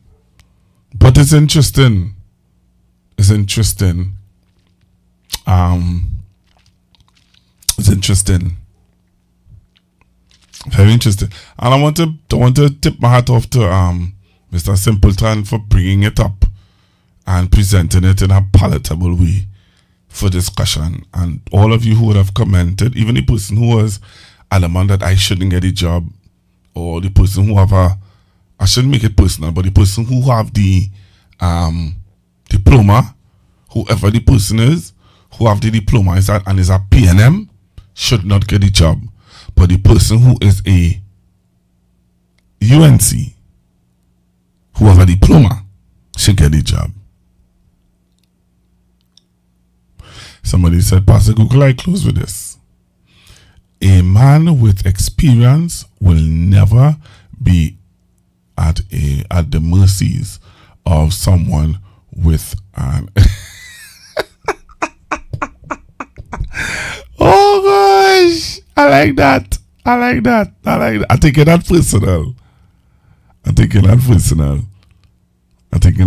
This year I celebrated 16 years doing talk show like this. Pastor, do you think this government will make it the full 5 years in office with this problem facing this country, with these problems facing this country? For personally, I think they would fight too. I think that they would fight too. To that statement, the question that you asked me, Pastor, do you think that this government will make it the full 5 years in office with this problem facing this country? I think they will. They would put their head down, and they would try their best to. They would try their best to, because I don't think that Ms. Bissassa, I don't think that Ms. Bissassa will want to give up office so easily, because she fighting the vineyard. Let me not fool we fat. Ms. Bissassa, under all the insults, under all the drama within her party, and outside of her party, she fought to be where she is. And if somebody fight like that to be where they are, they're not going to let it go so easily. They're not going to let it go so easily. And then to Ms. Bissassa, they are hoping for a windfall. They're really hoping that they get the refinery back up and running. They're really believing and hoping that Shell and PT they really get a windfall from them with Donald Trump and Venezuela and the oil and gas. So that personally, I believe that is what they're waiting to see. They're really waiting and hoping that, hey, boy, let me see how best we could get.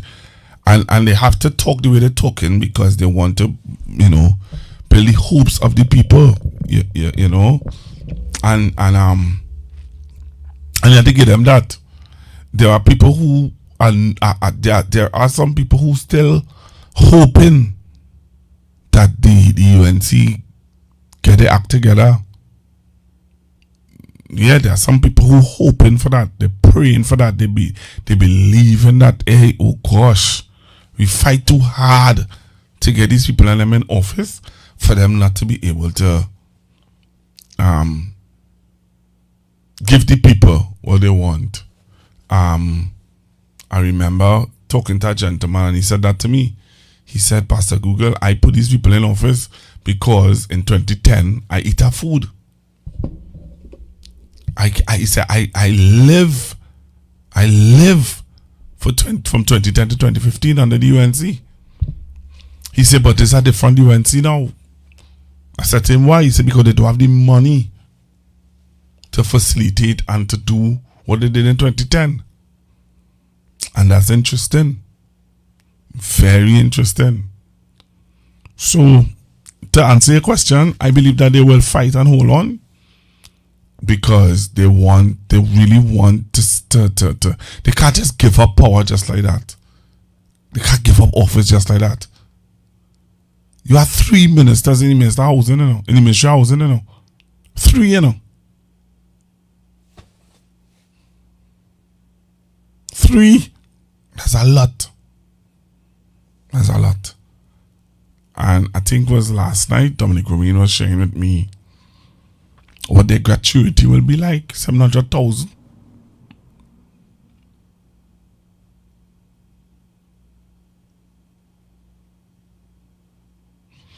Somebody say, Pastor G, we give them the country to run, and they can't run it.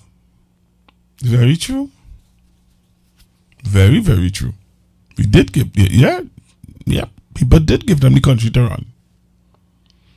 Today, don't fall in love with office. Yep. Those are famous words by the great Dr. Keith Christopher Rowley. Yep. Those are great words. And that's not just for politics, eh? That is not just for politics. That is for every sphere of life. Every sphere of life. Don't fall in love with the office. Let me tell you this. I always used to take a month off radio. a month. I would go on vacation. I'll go to the UK. I used to find the furthest place to go, which is London. There's a reason why I used to go to the UK for vacation, you know. Because I always trained myself to be able to walk away from a microphone. To fall in love with a microphone. To fall in love with this. See, when you fall in love with this, it's very difficult to walk away from. Very, very difficult. To some people, this is cocaine. They cannot sit in front of a microphone. And that is from church, radio, wherever. There are some people that fall in love with this. So that's why I used to take a whole month off to detox and not be on. Right? And that's why I don't do any program on a Friday, Saturday, Sunday. That's my time for my family, and that's time for me, and that's time for my God. So I learned to detox and not fall in love with office. Not much people could say that. Okay? So let me say good evening, good night to all of you. Thanks for listening to me. And we talk tomorrow, please God. Be blessed.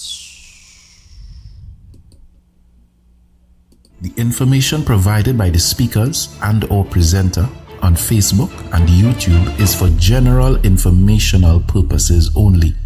All information is provided in good faith. However, Constructive Talk makes no representation or warranty of any kind, express or implied, regarding the accuracy, adequacy, validity, reliability, availability, or completeness of this information.